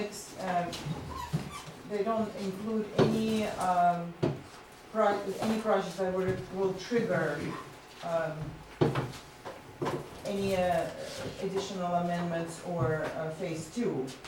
And the reason for that is twofold. Well, one is we would like to carefully avoid that, but the main reason is not that. The main reason is that because of the current supply and demand situation and the facilities that the district owns and operates, there is no need for expansion as far as the public works plan is concerned. Public works plan is triggered, amendment and or phase 2 is triggered by extending mains outside where, with the district service area, or rather outside where, in the streets where there's no main right now. We're not doing that. We're not proposing to do that. Adding new sources to satisfy new demand, we're not proposing that, because obviously you saw you have sufficient supply. So those two triggers are not needed in the CIP, current master plan, does not anticipate any need for a phase 2 anytime soon. Oh, good. Not in my lifetime. Come on. Any other questions by anybody? Okay. Okay, then I suggest that we switch over to Alex, your presentation that kind of builds on this CIP, which is now the water capacity charge update.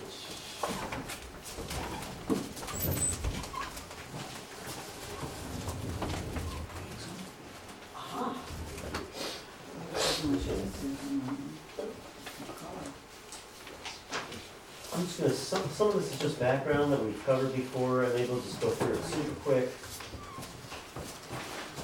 in a moment.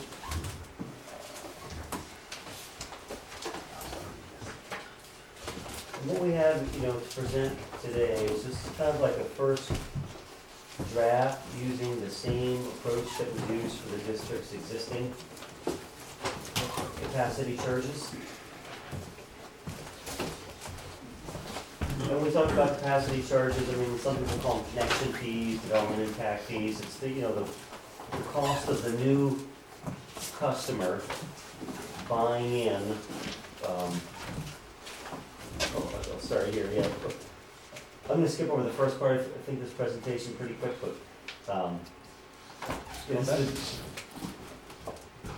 the goal today is, as I mentioned, is just to kind of present some of these preliminary findings. They're coming right out of the master plan, and what implications does that have for a capacity charge update, assuming a similar approach is used for the fee calculation.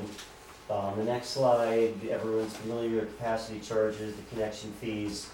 This is the cost of the new connection or the expanded connection, buying in for the facilities that need to be built to support that connection. The next slide, the government code is a little bit vague about this. It says you can cover existing, recover costs for existing facilities, or it can recover costs for new facilities and assets that benefit the new customer. The bottom line is the cost cannot exceed the charge cannot exceed the estimated reasonable cost of providing the service. The code doesn't detail any specific methodology, and there are a number of methodologies that gets used out there. And depending on what methodology you use, you can actually come out with a wide range of fees for different perspectives. Moving on to the next slide. Obviously, there's some reporting requirements and requirements for how you have to adopt a new charge you'll have to follow. I won't go into them here. Next slide. Current fees, just to remind everyone, these were done in 2011, and they came right out of the 2011 master plan when SRT developed their capital improvement plan. They developed one, what's needed for existing folks, and one, what is needed specifically to serve growth. They identified about $8.8 million of projects that would be needed to be funded to fund the next 621 equivalent connections of single-family homes or equivalents. So as a simple division, 8.8 million to serve 621 5/8 inch meter equivalents. It's 14,000 and change per home. And the district has done a wise thing, what some agencies don't do, is escalating the fee each year by the Engineering News Record Construction Cost Index so their fee doesn't fall behind. I've worked with other agencies, they set their fee 20 years ago, they haven't looked at them since, and now they're stuck with these super low fees and very high costs of building facilities, so you've been doing the right thing. When the fees are paid in, they're kept in a separate fund and used only for the purpose for which they're collected.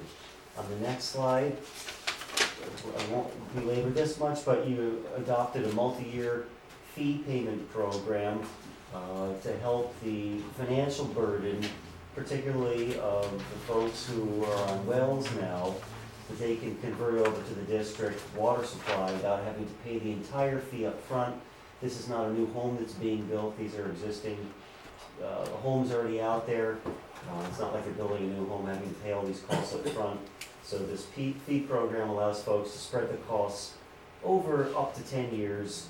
And if they do it now, it's with no interest. So it's really, it was, I know, meant to be a benefit put out there to allow people to take advantage of it, to address a need that's out there in the community. Moving on to the next slide, what are the fees right now?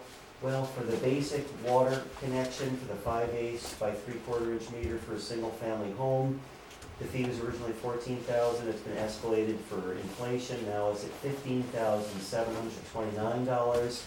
There are other costs people need to pay when they're connecting to the system.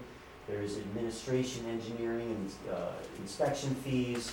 We put in here an estimate of I think they're $3,584 typically for a new home. But that's a good estimate. That's the standard fee. Sometimes it can take a little more.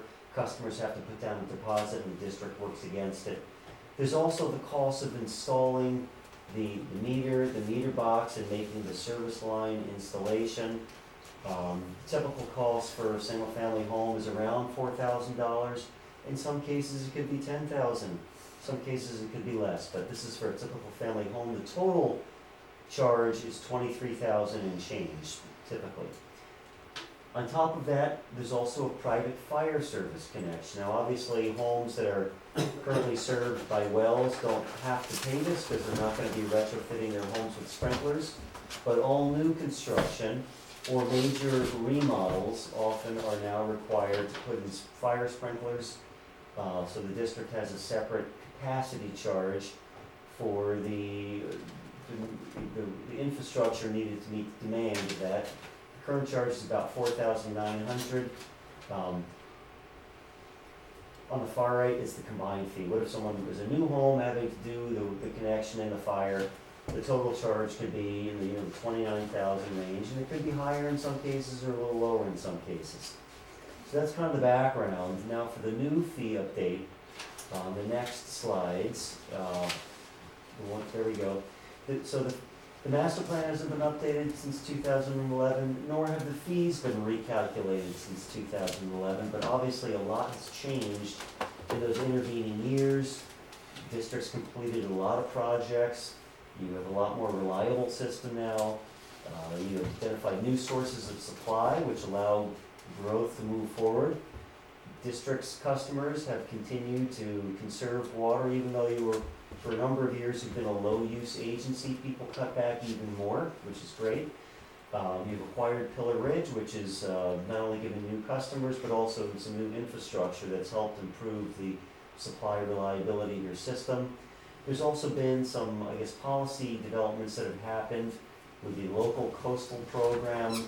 They set a growth limit at 1% for kind of the greater region.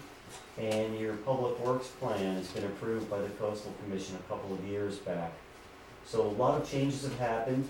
Now that the next slide, that the SRT has updated the master plan, it also follows that it's an appropriate time to update the capacity charges associated with that. So Tanya kind of went through all the projects that are out there, and that they had run their hydraulic model and stress the model with different levels of growth. Hey, what do we need to do?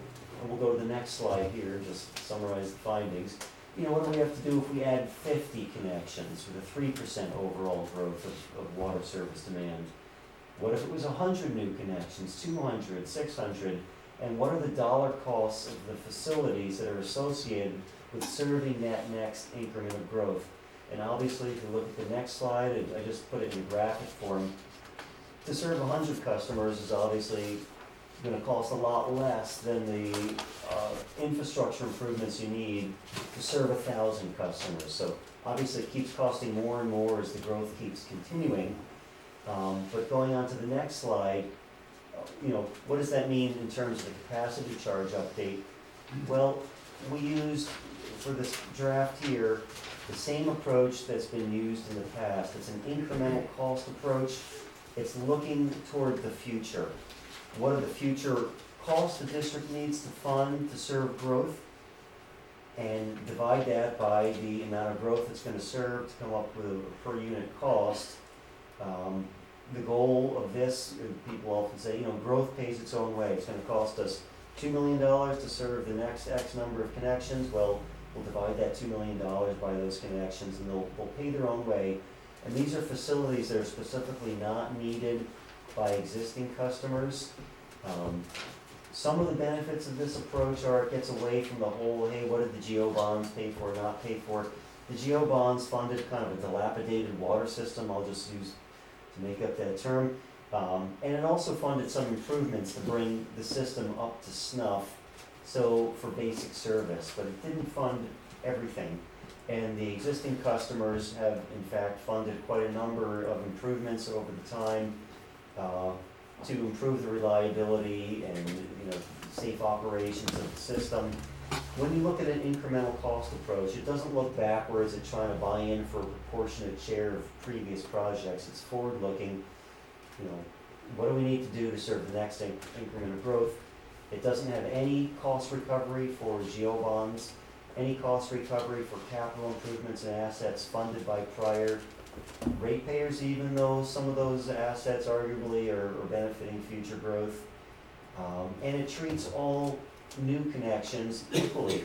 Hey, for whoever's putting a new demand on the system, their fee is going to be proportionate to that level of demand placed on the system, regardless of whether it's a new home being built in a vacant lot, an existing facility that's being redeveloped and upsized in its water demand, or a well conversion, which equally represents new demand being placed on the system. So that's some of the features of an incremental cost approach. And what does that translate to on the next slide? We just took the dollar amounts that are coming out of the hydraulic model, to give the example, to serve 100 new connections, the district should be funding about $1.9 million in current dollars of infrastructure improvements. So what does that cost per new connection? 1.9 million divided by 100 is 19,000 per connection. And you can see that there's different increments here. In some agencies, that's what when they're coming up with a fee, they're trying to figure out, hey, what's the right level of next increment of growth that we should be basing our fee on? Should we be looking the next 100 connections? Should we be looking 30 years down the line? And sometimes the thought is the more growth you factor in there, the lower the cost, because it might cost a lot to serve the next 200 connections, but if we looked out 20 years, maybe there's only a little bit of additional project cost being amortized over a lot more customers, but that's not the case. Maybe I'll show it graphically in the next slide. You can see if you're serving a small number of connections, it's higher cost per connection, but after 200 connections or so, it levels out in future years, even getting all the way up to 1,000 connections, because there's some pretty new significant projects that need to be constructed down the line once you stress the system with these higher levels of demand. The lowest cost per unit of connection based on the different levels that were used in the hydraulic analysis was 600 connections. For whatever reason, certain projects have to be done, other projects don't need to be done, and that's a cost of $17,100 per connection. That's more than your existing fee. On the next slide, so that's a little bit higher than your existing fee using the same methodology that's used for the district's existing capacity charges. Obviously, larger meters place more demand on the system than smaller meters, so If that was the charge, and that's where, if you were picking the lowest based on that hydraulic modeling, the lowest point, lowest cost, would be based on the next 600 connections, which is similar to what your existing fee was based on, it's about 621 5/8 inch meter equivalents. What would the charge be for the larger meters? Well, it would be proportioned based on kind of the demand, meter ratios that are used by the district. The example is a 1 inch meter, as currently in the district's about 1.4 times the water demand of the standard base meter, so they would pay a fee that's commensurate with their higher level of demand. Moving on to the next slide. How do these fees compare to the existing fees?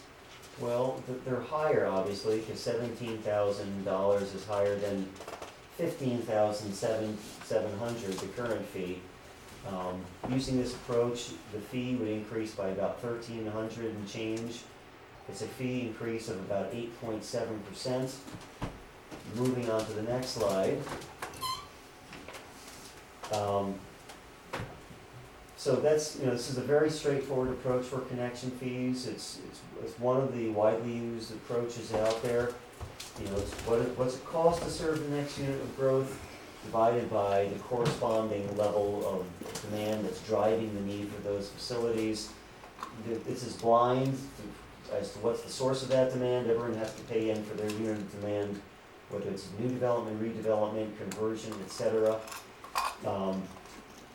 The fact that the district should be doing these improvements to make sure the system is up for snuff for, reliability, for fire flow, for things along those lines, that it's keeping the system in good operating condition, doesn't mean that you have to do these projects before you can serve the growth.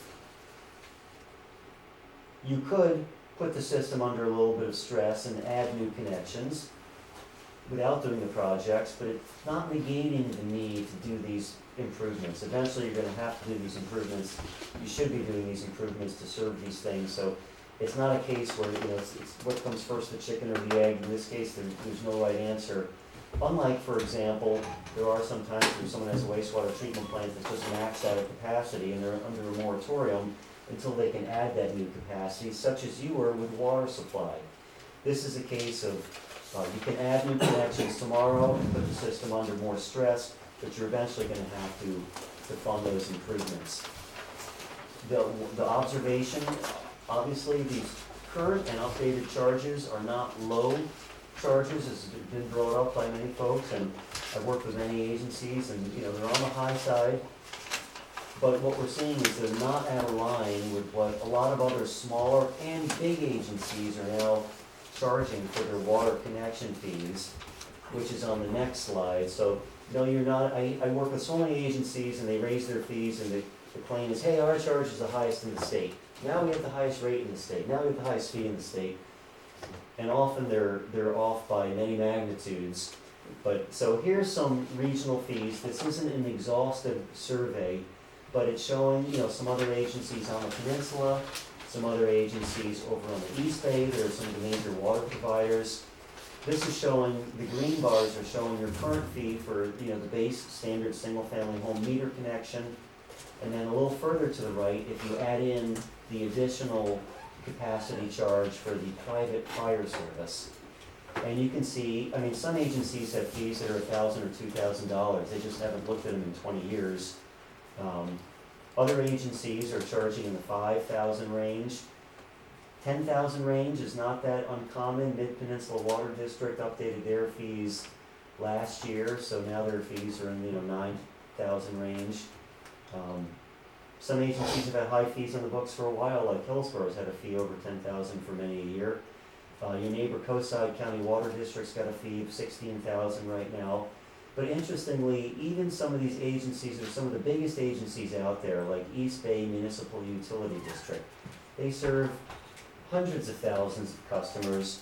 They've got a few zones that cover a large swath of the East Bay, and their fee is, depending on what zone, 20 to, over $37,000, a big portion of that fee being water supply component. Same with Dublin, San Ramon Services District, another big agency. Their fees approaching $40,000 per new home. The bulk of that is for a new water supply. So, yes, these fees are high. It should be acknowledged right up front. It's a big burden for a new connection or a meter conversion. It's nice you have that, the 10-year program now. But they're not out of line with what we're seeing with a lot of other agencies out there. The final thing I want to say is there are different legitimate approaches to calculating connection fees. Some could result in higher fees. Imagine if you had this incremental cost, plus you also added a buy-in for the improvements that have been funded by existing customers that are providing some benefit for growth. That'd be even a higher fee. There's other methods that could result in a lower fee if you're kind of taking an all-in approach, saying, let's add in everything together that the existing folks funded and the new folks have to fund and divide by everybody. There's different, pluses and minuses of doing these different approaches that, benefit either the new customer or the ratepayer. But when you really think that at the end of the day, there's two sources from where the money's coming from. If one's higher, the other one pays less. If the other one has to pay more, the other one pays less. So it's kind of a teeter-totter back and forth. If you made your connection fees 0, they'd all have to be picked up by the ratepayers. If you made the connection fee even higher, the ratepayers pay even less. So finally, one last slide, just showing you how the proposed fee, just the base connection for the 5/8 by 3/4 inch meter compares with what other agencies are currently charging. A lot of these agencies have their fees ratcheting by the engineering news record construction cost index, so the other fees are going to continue to rise as well. There's some issues with the fire flow that we're still working with the district on to what's appropriate, because there are, again, different approaches on what's the appropriate way to assess the fire fee component that we don't have the answers for just yet. So that concludes. Again, this is kind of like the preliminary findings of running through similar exercises last time. What would the fees need to be to serve the next increments of growth? Again, there are different legitimate perspectives on how these fees should be done with different implications. And we wanted to, present these findings and take input. Where do we go from here? Okay, thank you. What I would like to recommend is public feedback, and then we'll bring it to the board. So I know, Chris, you wanted to speak to this subject, so if you would mind, you're on.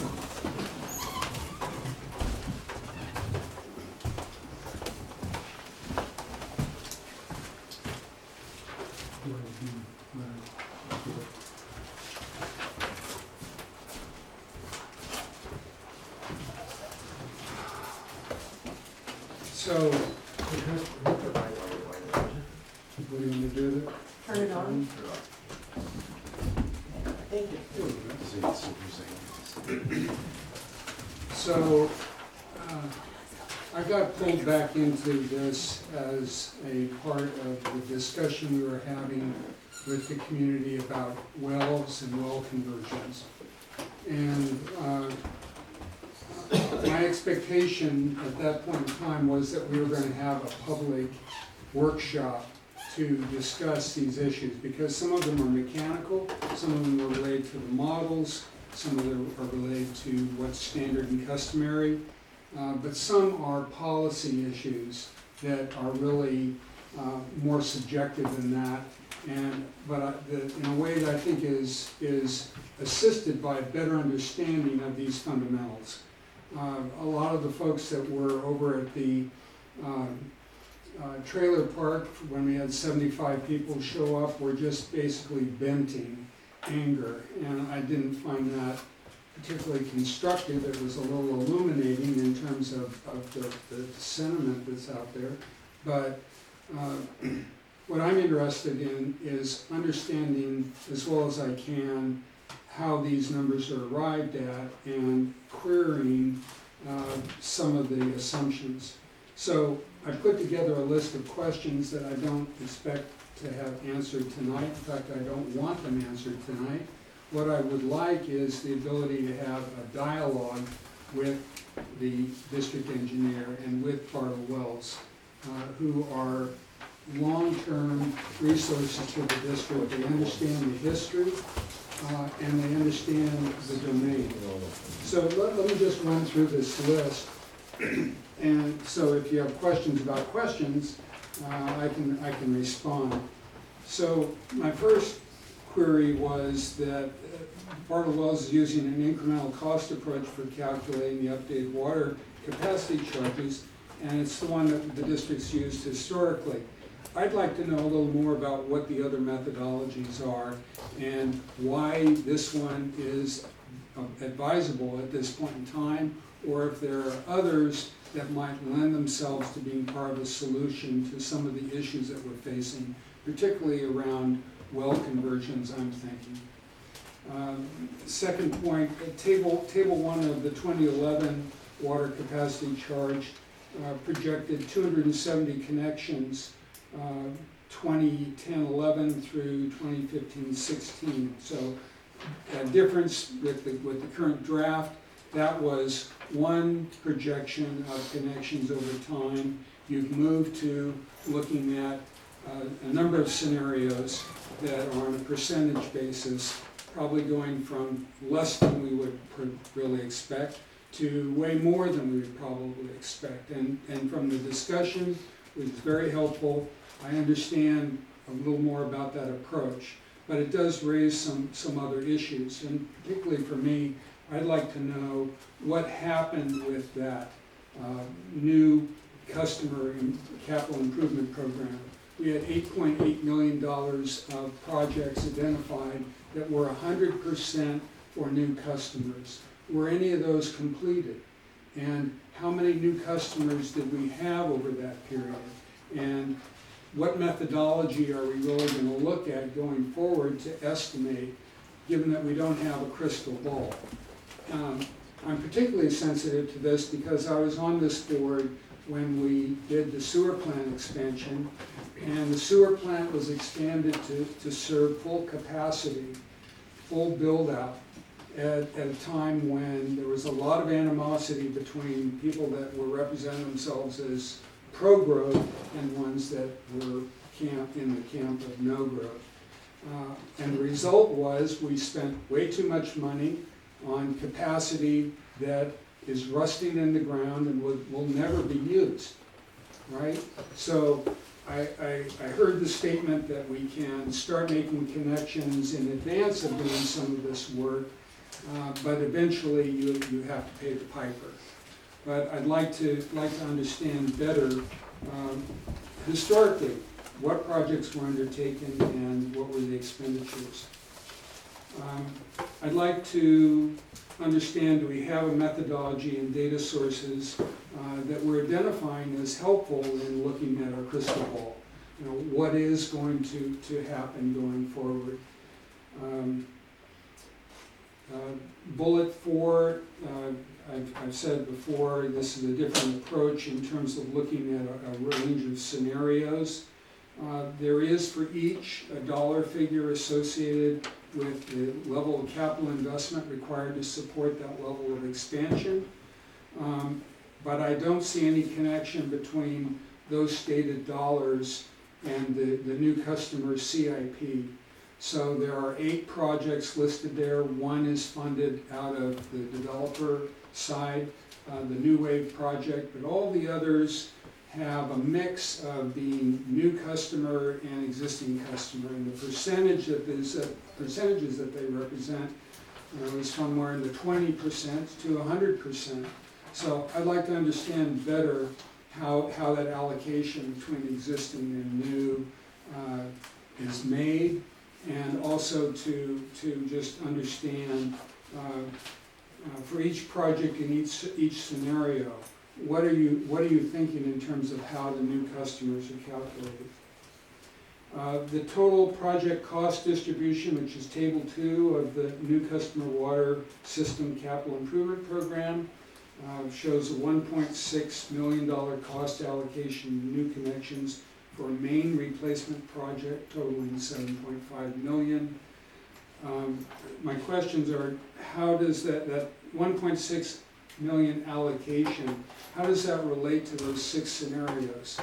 What funding level, what level of expansion is that funding level provided for? Is it billed out at the max, at the min, at the midpoint? I don't know, I can't tell. Each of those 6 scenarios has a dollar number associated with it. I'd like to be able to connect the dots and understand which projects, what portions of which projects are required by that level of expansion. I've got that question for all the projects, particularly for the one that's labeled develop additional supply reliability, which I'm all for.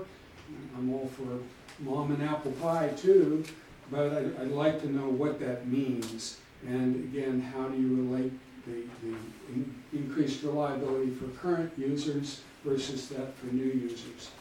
And I really think a workshop where we can engage in a dialogue, a civil dialogue, not a venting dialogue, would be really helpful, particularly when we're dealing with something as difficult as the well conversion issue, which as this anomaly, which I'd really love your thoughts on, of if you, because they have a way to get water now, the imperative for them to get on a meter is only if that well fails, to me, at that price. And we have to acknowledge that the reason that we're looking at trying to remove public wells or private wells from the aquifer is we want better control and management of that aquifer. That's a public good. I support that. But we also need to look at this in a manner that can't be construed as a taking. I think that we need to look at these well owners and say, is there a way for us to get these users onto the system without having them feel like they're being shafted by the district? And allowing that animosity that's developed over many years to continue to ferment, or is there something we can do to solve the problem? Thank you. Thank you, Chris. Okay, let's bring it back to the board. Why don't you start? Oh, I'll start. I'm really sort of troubled by this, not so much for the concept of the water capacity charge for new construction, where you're building a new house. But I'm very concerned about this by the fact that it treats existing well owners the same way as a new connection. And there's the implicit, there's a statement in this whole thing that somehow these are new customers, that they have made no contribution to the system before, and so therefore should be treated just like a new connection. And I just think that is so totally off base. We're not like Dublin. We're not like those other areas which it truly is new construction, new houses and stuff like that. Here, that the majority of new connections could very well be well owners. And so therefore, that to treat them as a group that is the same as new construction, I think there's something really wrong with that, because it's not like new construction that they just show up and they bought a piece of property and they want to develop, or a developer wants to develop 50 or 100 units. This is one where it's somebody that's lived in the community for a long period of time, that in a lot of cases that they voted on this in 2003, that they've made contribution to the general obligation bond, that they're paying property taxes. And you could say, yes, so we bought an old beat up system that was very deficient and stuff like that, but they still participated in the purchase of that. And it's through their efforts that we can make any improvements whatsoever, because they were part of supplying a stable base to be able to go forward. That they were the ones that contributed, as did the existing ratepayers, towards the payment of that general obligation bond. So that, pretty bluntly, if we don't make any distinction between well owners and new construction, I don't wanna have anything to do with this. One other point is that in this whole analysis, that there's no mention made of increased revenue as a result of water sales. And but I do also just question just the general idea that you could neatly and easily split out what's the benefit of new customers and existing customers, because I think that they're very much intermingled, that you improve the telemetry at the Portola storage tank, that benefits everybody. That you replace a water line with a higher capacity water line, that in many cases, it's not a simple matter of that it wouldn't have ever been needed anyway. That's gonna have to be replaced at some point, and when you replace it, if you replace it with a larger one, it still has benefits to everybody. Having a greater redundancy of your water supply benefits everybody. It's not just new customers, because you can't predict accurately that, wells aren't static. They go bad. Something happens, that we need additional redundancy, and that's not just for the benefit of new customers, it's for the benefit of everybody. So anyway, that's where I'm coming from. Well, Bill brought up some point, can we discuss those points? Maybe, Certainly. before we go on, Yeah. his points about the difference between new, well owners and new construction. Can you kind of Yeah, address yes, I just wanna say there are different legitimate perspectives and there's different policy decisions that come out of this. So we're not trying to say this is the only way, and in fact, I've been very careful to say there are different legitimate ways of making the higher level. One is, one perspective is when a new well owner shifts onto the district, it's just like someone built a house on vacant land. It's gonna put that same new demand on the water system, and that's what the fee is based on. You increase the water demand, you gotta pay in for those additional facilities that are needed to serve that increment of demand. So from some perspectives, whether it's a well conversion or new construction or redevelopment, someone has a house they're developing, putting into 10-unit apartments, it's an increase in demand, so it's blind to what the source is. On the other side of the equation, the well owners are the ones who, they came in at a time when there was a moratorium, so they weren't already connected to the system. They weren't allowed to connect to the system, not for their decision. Because they were improving the property when they built the new home, their GO bond payments are probably much higher than the vacant land that's next door. And you point out the property taxes too. It's legitimate to point out, hey, these folks are paying property taxes that are helping fund probably water and sewer as part of it. Yet they're not, district customers. And Alex, don't forget the difference between the urban and the rural boundaries. People are paying in this that will never have an opportunity. Both the people outside, yeah. So there is a different perspective, a legitimate perspective in my mind, that well owners aren't exactly the same as the vacant land next door. Keeping the GO bonds out, even if you don't factor the GO bond side of the equation, there's the property tax side of the equation as well, that could be brought into this some way or other. So all of the above is, from the water system perspective, you look at it from the engineering side, hey, new demand is new demand. From the other side of the equation, well, there are some differences between a well owner who wants to convert, who's been paying property taxes versus, the vacant land next door. So there,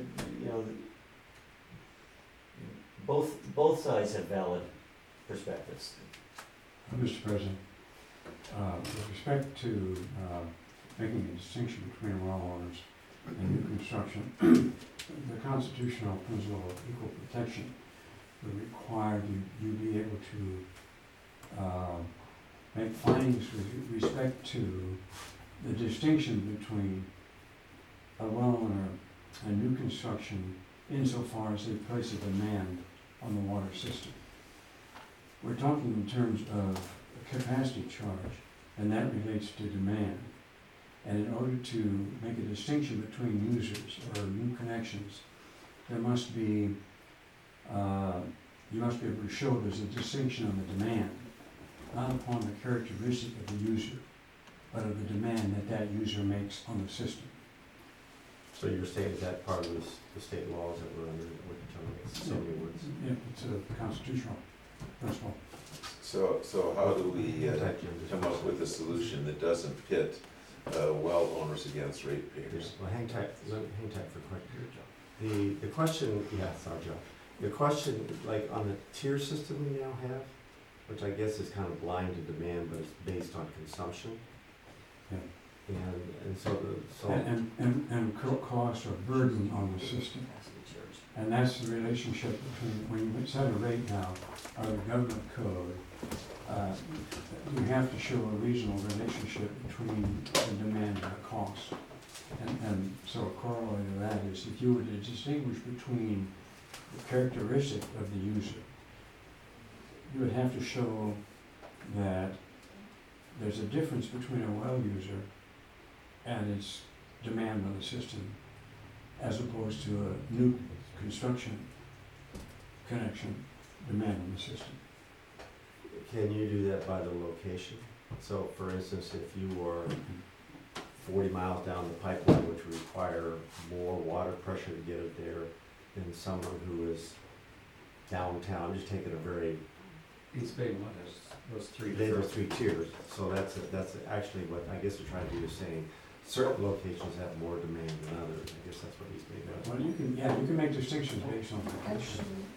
Insofar as concluding what the demand, determining what the demand is. That's an engineering type of calculation and based on empirical data, that's possible. Go ahead, Jim. Well, so Dave, Well, wait a minute, Tanya had a. Oh, I'm sorry. I'm sorry, I just wanted to make a comment that it's, the East Vermont example, the increased connection charge is for additional pumping. That's but I mean, why, But It's because not- they're able to, that gets back to the pressure on the system based on where they're located, either by pumping or. no, it's based on capital facilities that are required to serve them. Right, but And so, only to serve them, that's. right, so if you had part of your population, well, all your population down low, and then a part of your population down at the top of a mountain, and you had to have pumps to get it there, is that the kind of situation that you're saying? Yes.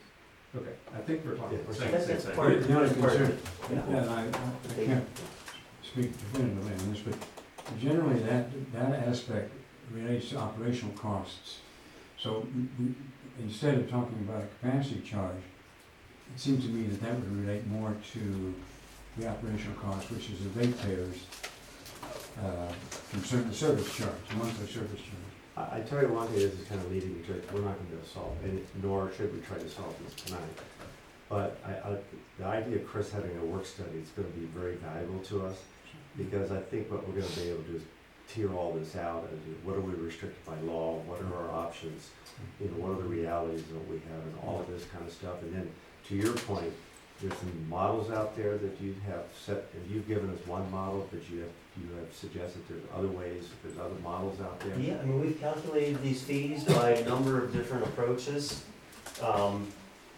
Some approaches would wind up with higher fees, some would wind up with lower fees. And it doesn't mean that one approach is inherently wrong, it's, trying to pick what's the most appropriate under, a mix of objectives. And I just want to make one more comment on what Dave's talking about. He's saying, you can't say, hey, we're gonna only charge you for 10 units of demand, but you have to pay 50 units if there's not really a qualitative difference there. It's gotta be some reflection.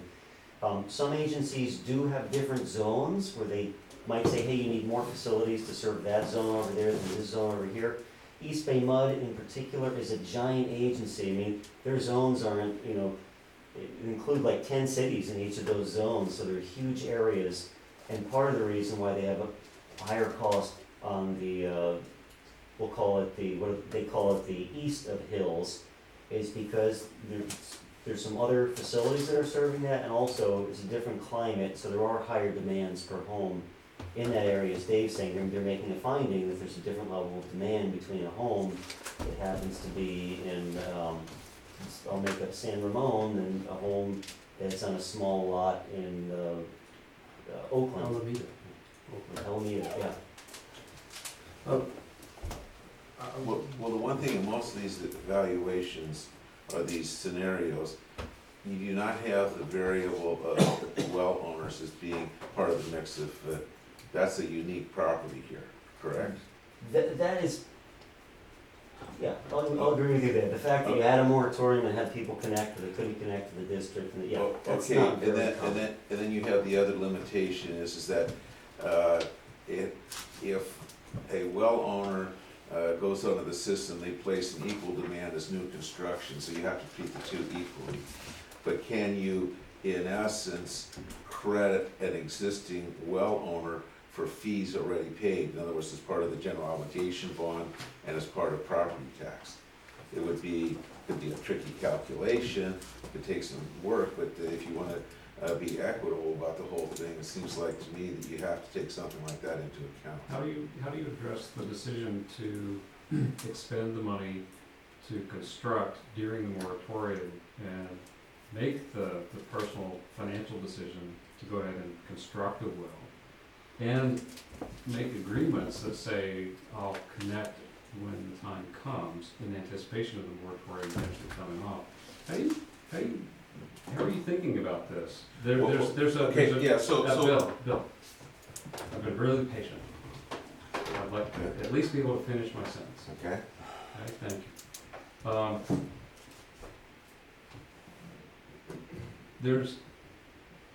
We're all grown-ups in deciding to become homeowners, and the people who are making decisions, financial decisions about when and where to invest. I mean, you could build, say you built in '91. You could have built here, you could have built in Hillsborough.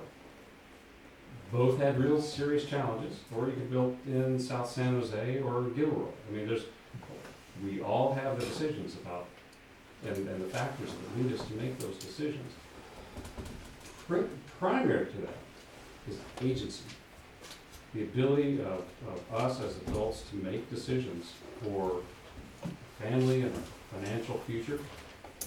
And I'm not sure how, I'm not hearing in this discussion of fair, where agency is coming into your thinking on that. Okay, so first of all, that a person that,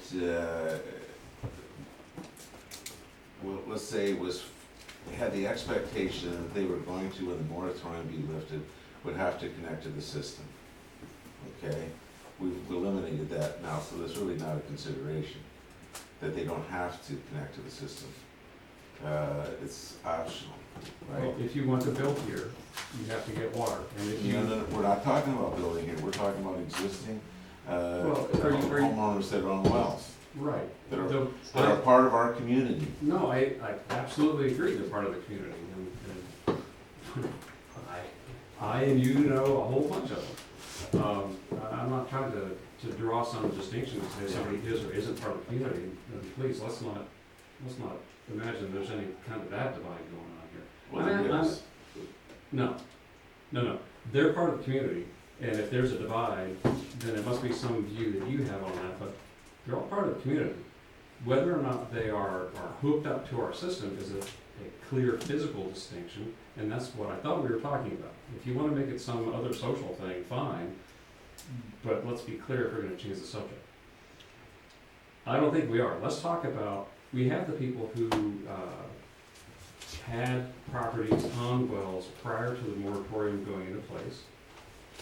But then we've got a whole collection of properties that were developed after the moratorium began.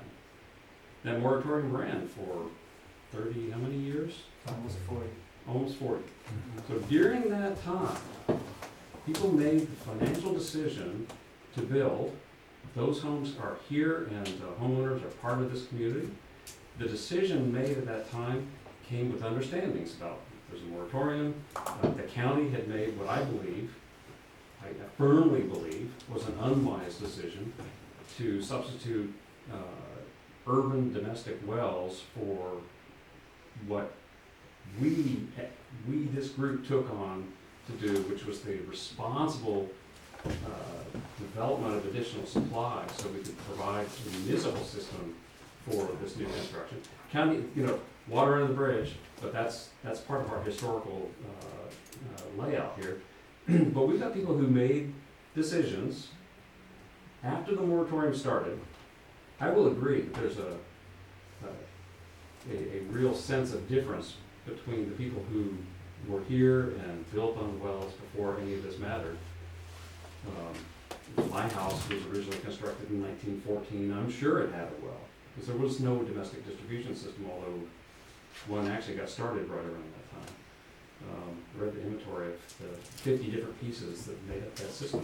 But for the people who made the decision after the moratorium went in, if you're gonna like make this big case about fairness, and I think that's fine, let's bring into that the decisions that were made, given the constraints, given the commitments, and I'm curious where in all of that somebody was told that somebody else was gonna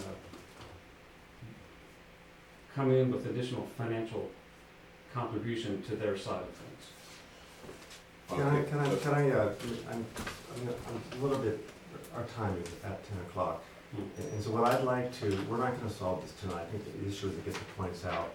And then I think if we're all in agreement, I would like to recommend we do a work study and then we can really fish some, maybe we ought to just get the questions out. If I could just have one Yeah. brief comment, and like, Well, then I get a comment. One I actually want to amplify something that you said and support it.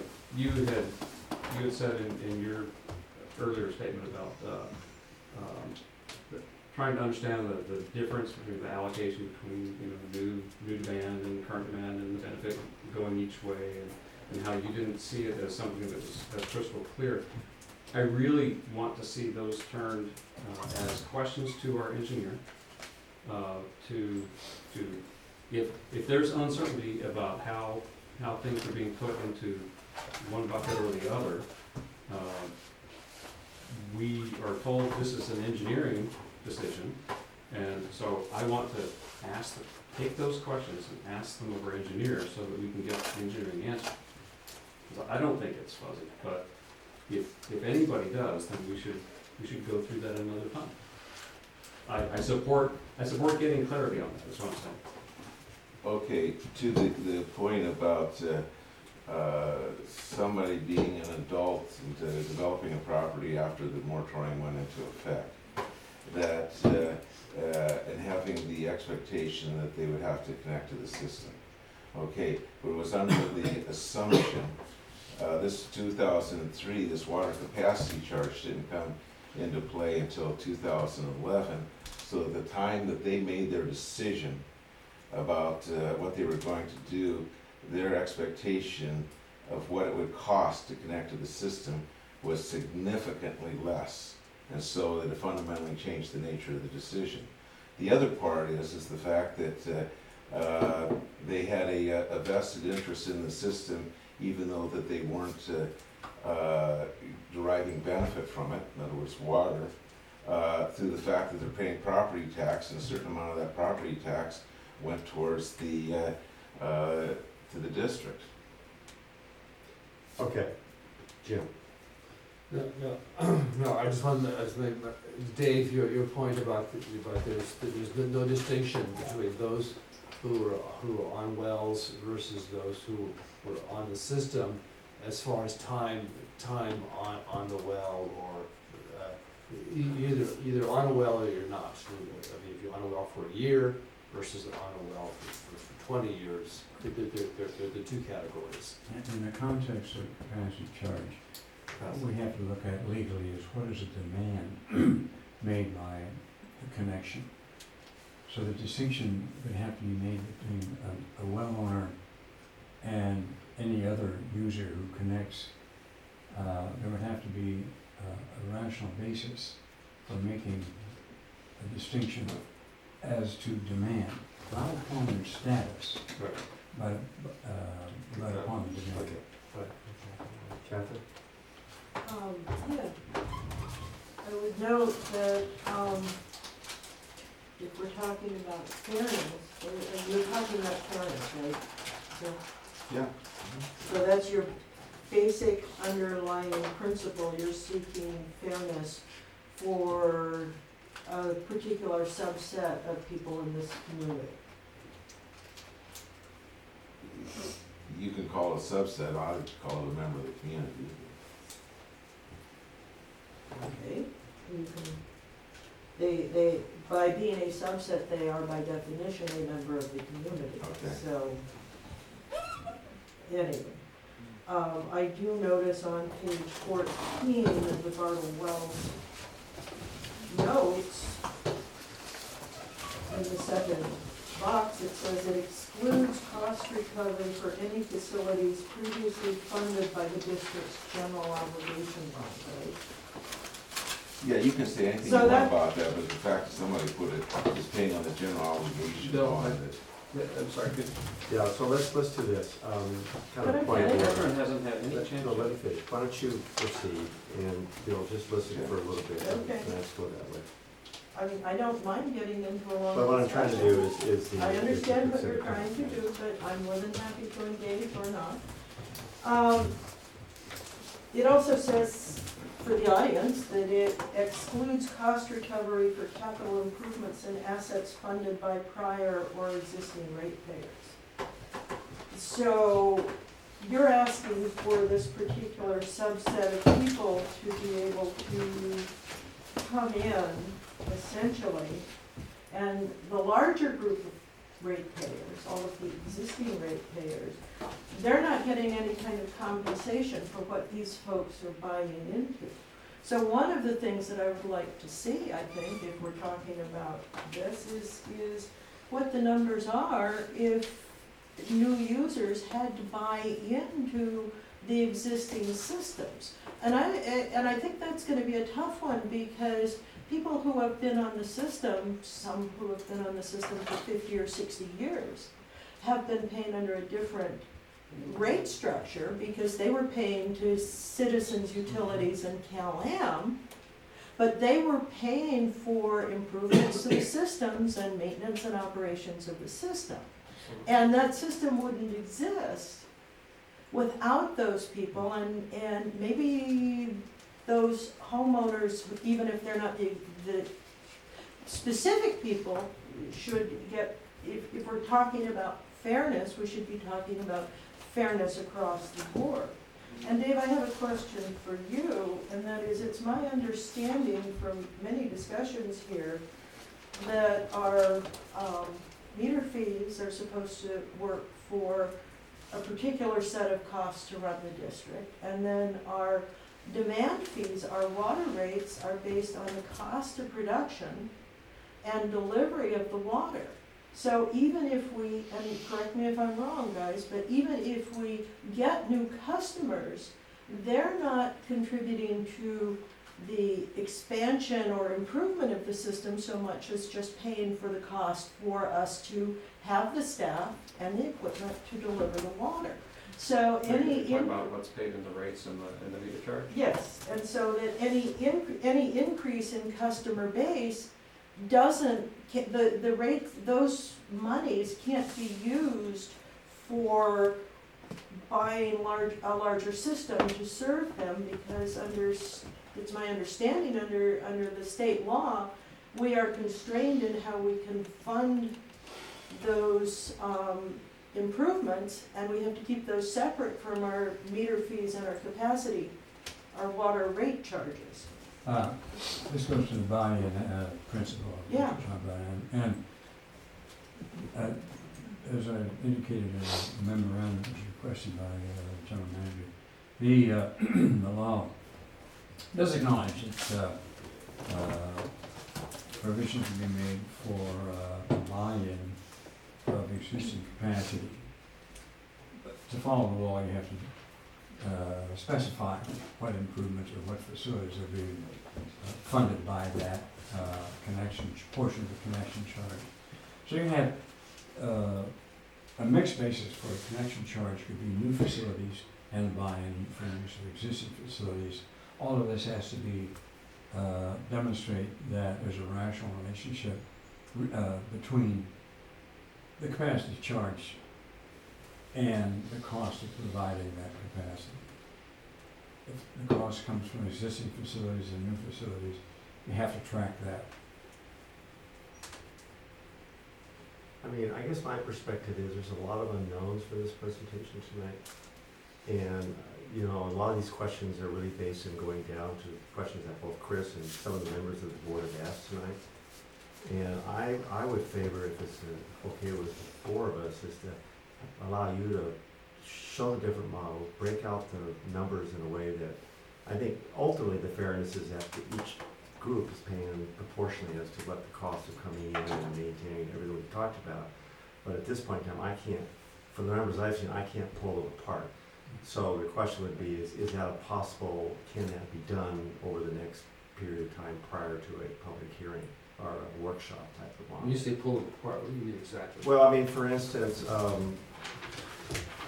you have a fair amount, you have a set of numbers for these improvements, and I'm assuming they're based on cost assumptions and everything else.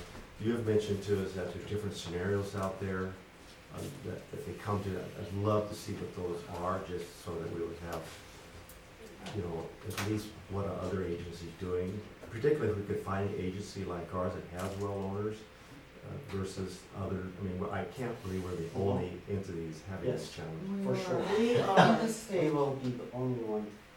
I went in 2001 to the State Department of Water Resources, and they said, you are the only one. And they said, we can't do anything, the county is in control. The only other one that has a somewhat similar situation is Half Moon Bay Granada, CCWD. But they don't have any water supplies, and they're running on a very, very different model because their connection fees are for sale on a black market and are now $50,000 or $60,000 to the owner of the permit, and the district gets something like $6,000. So I wouldn't want to compare us to them. This water district that draws my attention, but I'm doing this with a whole lot of ignorance, and that's Lake Tahoe, which forced both their users into sewers and off wells. Is that South Shore? South Shore specifically what I'm talking about. South Tahoe Public Utility District? I don't know what they're called. My grandfather had a cabin there, and I watched him kind of go through there and change over the utilities. And the question is it relevant or not relevant? I have no idea, but what I do know. They had serious groundwater pollution. Yes, they did. And what I'm just trying to say, there were some mandates put on the switching over, and it would be interesting to see what models that might have created. I think we And have. that was done in the 60s? Oh, I don't know when it was done. I think it's been a while, but the only reason I bring it up is, to your point, Catherine, we're probably not the norm, but it'd be nice to find some entity at least had to tackle the issue of. Isn't Cambria someone in that situation? Yeah, they were running out of water supplies. They had to do emergency desal facility, and But they had they a had combination of moratoriums. wells. They had, they did, and then they had a moratorium, then it turned into the black market selling of the available connections, which you definitely never want to get into that situation. They could prevent it, but these agencies can't. But you're right, there are a lot of different anomalies with different agencies out there. And in a lot of cases, there might be something comparable to like a well owner or something like that you have. But I can tell you different agencies have handled it different ways, and without getting into too many different things. There's not a single right answer at the end of the day. There are different legitimate perspectives, and we could also bring, conceptually, what are some different conceptual fee approaches that get used out there, and how might they look at how might your things roughly look like if we were to do it without doing an entire forensic analysis of every improvement that's been made since 1915 or whenever the first pipelines were put in. So that can all be done, and explain some different potential approaches for dealing with these people without violating what Dave is mentioning is arbitrarily saying, hey, we're going to only assign you 2 units of demand, and someone else gets 20. So I think it's a balance of objectives. that'll be reflected in some policy decisions that the board will have to make at the end of the day. Any thoughts on this?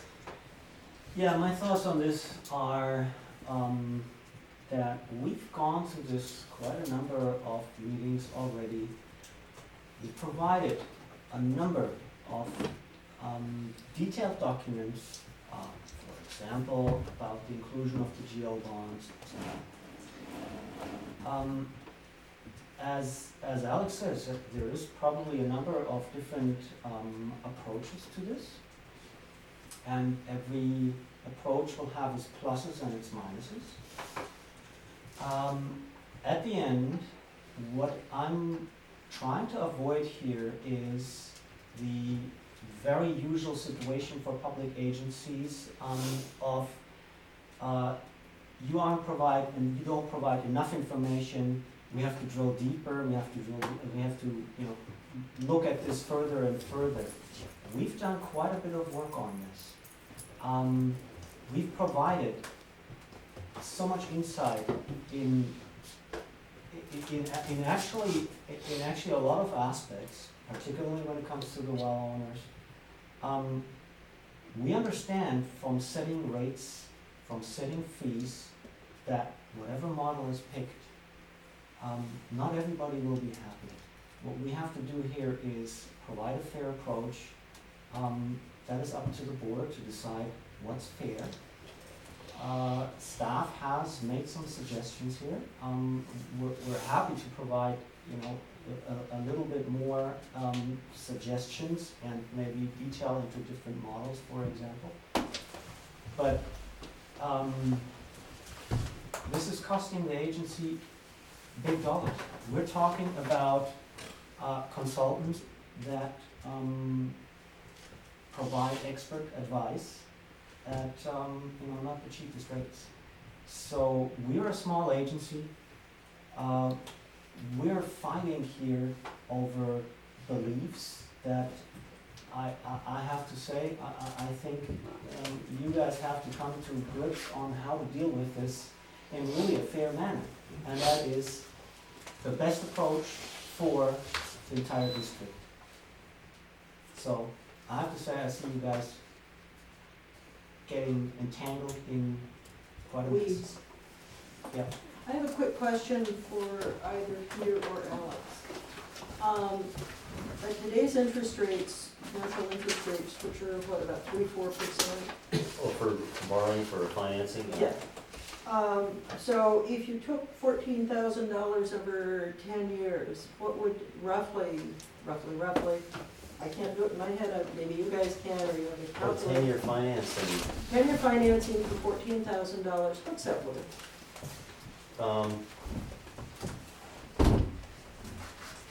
I could tell you for 30 years, but you're not for, yeah, if you took 14,000, spread it over 10 years, the interest rate would even be lower, less than 2.5%. Someone have a calculator? Or that's a financing calculator, or a computer? I could do it on a computer. I mean, because that's what, if people I take can do it on a advantage computer of the in loan Excel. we are offering, they are saving thousands of dollars. Oh, yeah, I mean, we have those numbers that you're talking about That you did for the yes. previous one. So they are You're actually right. saving Oh, yeah, you get financing. thousands of dollars. And the, Oh, you're right, It's yes, okay. It's that's okay. right, yeah. It is, Interest-free. and if they Figure. take advantage of the ability to buy a connection now, our costs are going to continue going up. $14,000 is the cheaper price until we adopt a higher price, which may be 17, and then next year it might be 18, and then it might be 19 and a half. So, offering people that financial advantage of having an interest-free loan for 10 years is a way of being fair and acknowledging that people who are in the community right now can improve their own standing with water. If somebody has to go in and replace a pump, you're looking at thousands of dollars. If you have to go in, and I have heard of houses in the urban area here where they can't drill another well that have oil in them, in the water, nitrates. I'm trying to think of some of the, there were some other pollutants that were in the water. And MTBE. MTBE is kind of in the back, in the urban area. And they don't, and people don't test for that. If you have to put in a treatment system and maintain it, that's another problem. When you buy into our system, you get a fabulous staff, great consultants. You get a working system where the water quality is tested, that meets state standards. I do know that when you buy a house, they don't test for nearly as many things on an individual well as we test for in our testing program. So you are buying into an advantage for your house. But it just seemed to me that we should not forget that this district stepped forward and it has made an offer available to people to help them save money and be part of a system that adds value to their house. And every single house in this district, every single house, urban area, rural area, every single house that's paying on the GO bond has fire protection. And they have benefited from that. And it is a protection that's in your fire insurance rates. We've recently been looking for insurance for a property that we have in another state. We've been asked, how far are you? Are you within 1,000 feet of the nearest hydrant? Are you within 2 miles of the nearest fire station? That helps keep your insurance rates down. That's a cumulative cost that people are benefiting from, even people like me who live in the rural area. And if my well goes out, I get to pay $15,000 or $20,000 to put a new well in, plus the treatment system, plus everything else. So there are costs that are going to be associated. I would like to see a decision on this, and I must admit, I am going to be gone for the next almost 2 months. I will be available by phone. So wherever and whatever this happens, I will be available. But I think if we're talking about just numbers and engineering, that's one thing. We need to be taking a look at to the benefit that everyone receives from what this community has done. And this community paid for the bond, agreed to buy the system, negotiated on it, and funded the bond. It's everyone, not just a few well owners. So those people, if we're going to be fair, we need to include as many people as possible. And well owners are simply one of the subsets of the population here. There's people with kids, there's seniors, we can divide it in all kinds of ways. But we need to be fair to the people who have paid for the system already. Okay, so I have a suggestion. I think a work study is neutral. I think to your point, we do need to bring closure to this. You have recommended that in June that we come back with, I think we should go with your suggestion. We have a work study in June.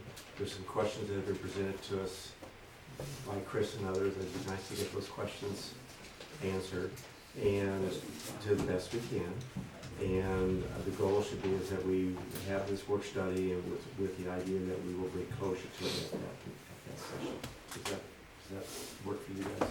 I think we've got a lot of good material to work from. We do. That we can drive towards getting some clear presentation and some good interaction. I agree. And I think what would be really helpful, Scott and Catherine and everyone else around here, any information you have that you think is valuable so they don't have to search for it would be very useful. And then we can do this in June. And you're available by phone in June, as you said. I will be picking up the phone at about 2:30 in the morning. I will be in Germany. Sprechen Sie Deutsch? No. Okay. We're in Germany. We're going on a cruise up the Rhine Huh? to Switzerland.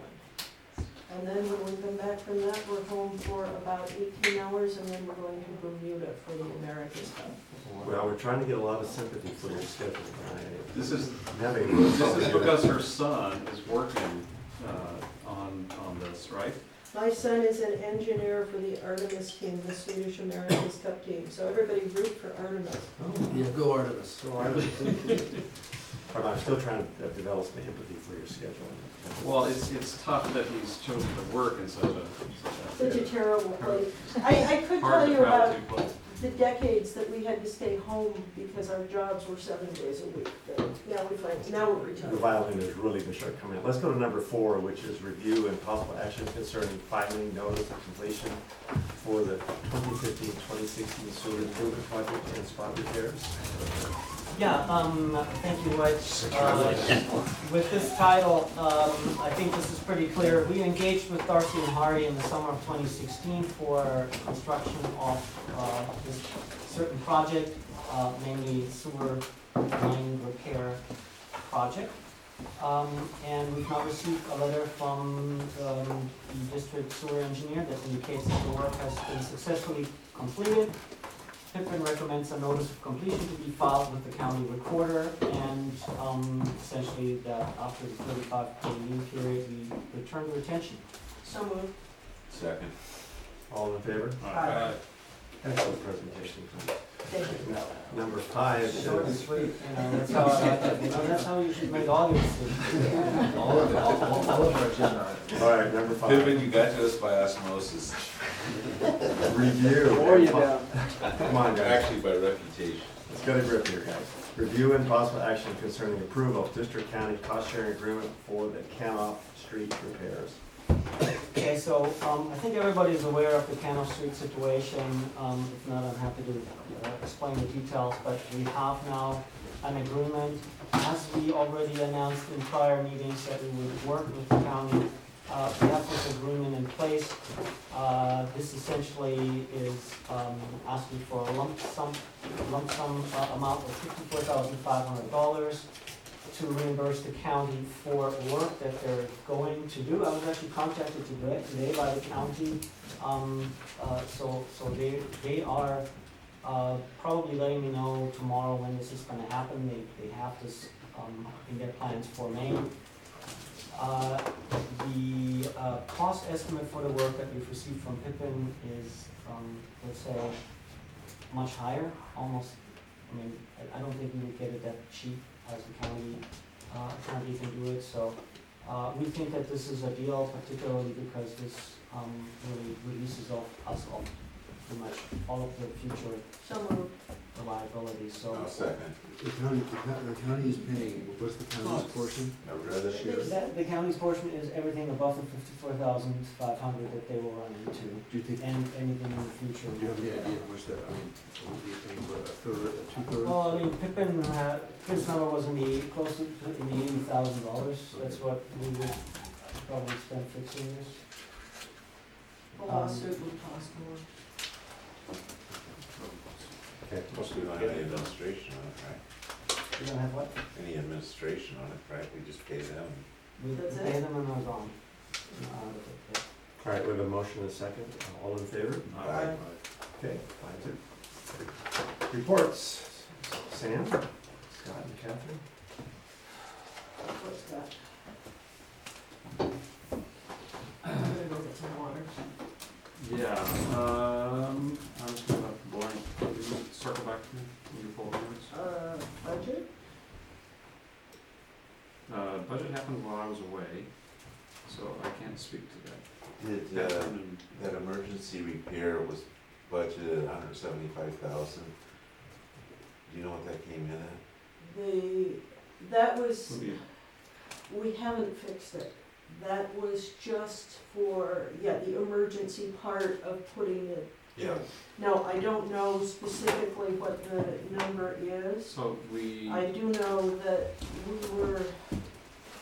that Jim Monahan from SRT spent at least one and possibly two 24-hour days working on very lucky in that particular instance. Number one, we were very practical, this district and Granada, to have put in the wet weather storage tank in Granada. That saved us, that gave us working time and prevented spills. We were able to pump backwards. It would have been nice if it had been bigger, our staff wouldn't have been so rushed, but they were just fabulous. But that's, as you can see from the sound budget, that is only the beginning, Yeah. unfortunately. That's why I can't remember. I really wasn't there. That was the meeting that I wasn't there for, but the day I got back, I attended the Recycle Water Committee meeting. That's it. Speak to that, and there we are in the process of receiving updates as SRP does the work on getting us to finishing out what constitutes the 25% design. The preliminary reports that we have so far are looking very positive. The tone and tenor of the discussions amongst the parties is especially warm and overflowing from CCWD. But they've kind of put the ball into our camp with their proposed term sheet for an agreement between SAM and CCWD. It doesn't incorporate much of what was put on the table from other agreements from around the area. Ocean County Partners has provided a set of those. Rick Lohman had also provided some additional. So we've got some discussion to do to make sure that we actually have a real discussion around terms. In the meantime, I'll just replay some of the point that I made. Every day that we spend getting to where this project becomes real is a day that the Ritz comes closer to falling into the ocean. It has an expected lifetime before that bluff retreat compromises the property, and its useful lifetime is literally wearing away as the ocean pounds on that bluff. So, you know, as we were talking tonight about how you fund things, we just kind of glibly talked about, well, you just amortize things out over a time period. Well, this is actually a time window that's getting smaller. And so the cost, the annual debt service cost for funding this project goes up every single day because the lifetime of the Ritz is not going to get longer. It may get shorter. So we're pushing hard up against the financial feasibility top end number for Ocean Colony Partners to be able to do the debt service on this. And if that number of years of serviceable life gets too few, that'll just push that annual number up above what they can handle and make the project completely infeasible. Scott, we're not talking about the building, we're talking about the golf course. Well, We're talking about The the, golf yeah, course. they're glove in hand. There is no viable golf. I'm just going to tell you what Bruce has told us. Bruce Russell, who's one of the two partners running Ocean Colony Partners. These two businesses operate hand in glove, and without a hotel, the golf course is not financially feasible, and it's not financially viable. And the golf course itself is a draw for the hotel. They're independent businesses, but this is one of those places where you can actually see the symbiosis. And let me remind us all that those two businesses provide jobs for a great number of coastsiders. Economic vitality and cash flow directly into the city of Half Moon Bay's coffers. There's tax money that goes into the city's coffers from the golf courses. Bruce put that number at, I really don't want to speak from memory on that. It's a substantial number every year. And the Ritz has all sorts of taxes that go in. The most significant one is the transient occupancy tax. It's millions of dollars a year into the city's coffers. And we, as partners of Half Moon Bay in the sewer authority, need Half Moon Bay to have the financial strength that comes from those two businesses being vital in order for them to be the good working partner that's willing to come in and fund all of the capital you know, opportunity, but all of the O and M that we've got, all the CIP that we've got at SAM that they have not been willing to pay for when times were lean, we don't wanna go back to that. So it's in our interest to drive this thing through to completion, and if we don't get it done soon, it's gonna become infeasible just because we took too long. Time is of the essence. as well. Time is of the essence, and if CCWD doesn't get on with some of the activities that do not need to wait, for example, they could already be putting out an RFP for project management, or they're planning to be the lead on SQL. This is not an inconsequential effort, and one that they could start today. Now, as soon as we have the complete wrap-up on the 25% design, we're gonna be pushing on them to make the decision about financial feasibility immediately and get to work on these things that have been stalled out, and I don't know why they're stalled out. But this is kind of big. There's a lot of pieces that we've worked very hard to get into place, and it's time to fish or cut bait. I would comment, however, that the recycled water project is going to be a lot of money that we have to put up front.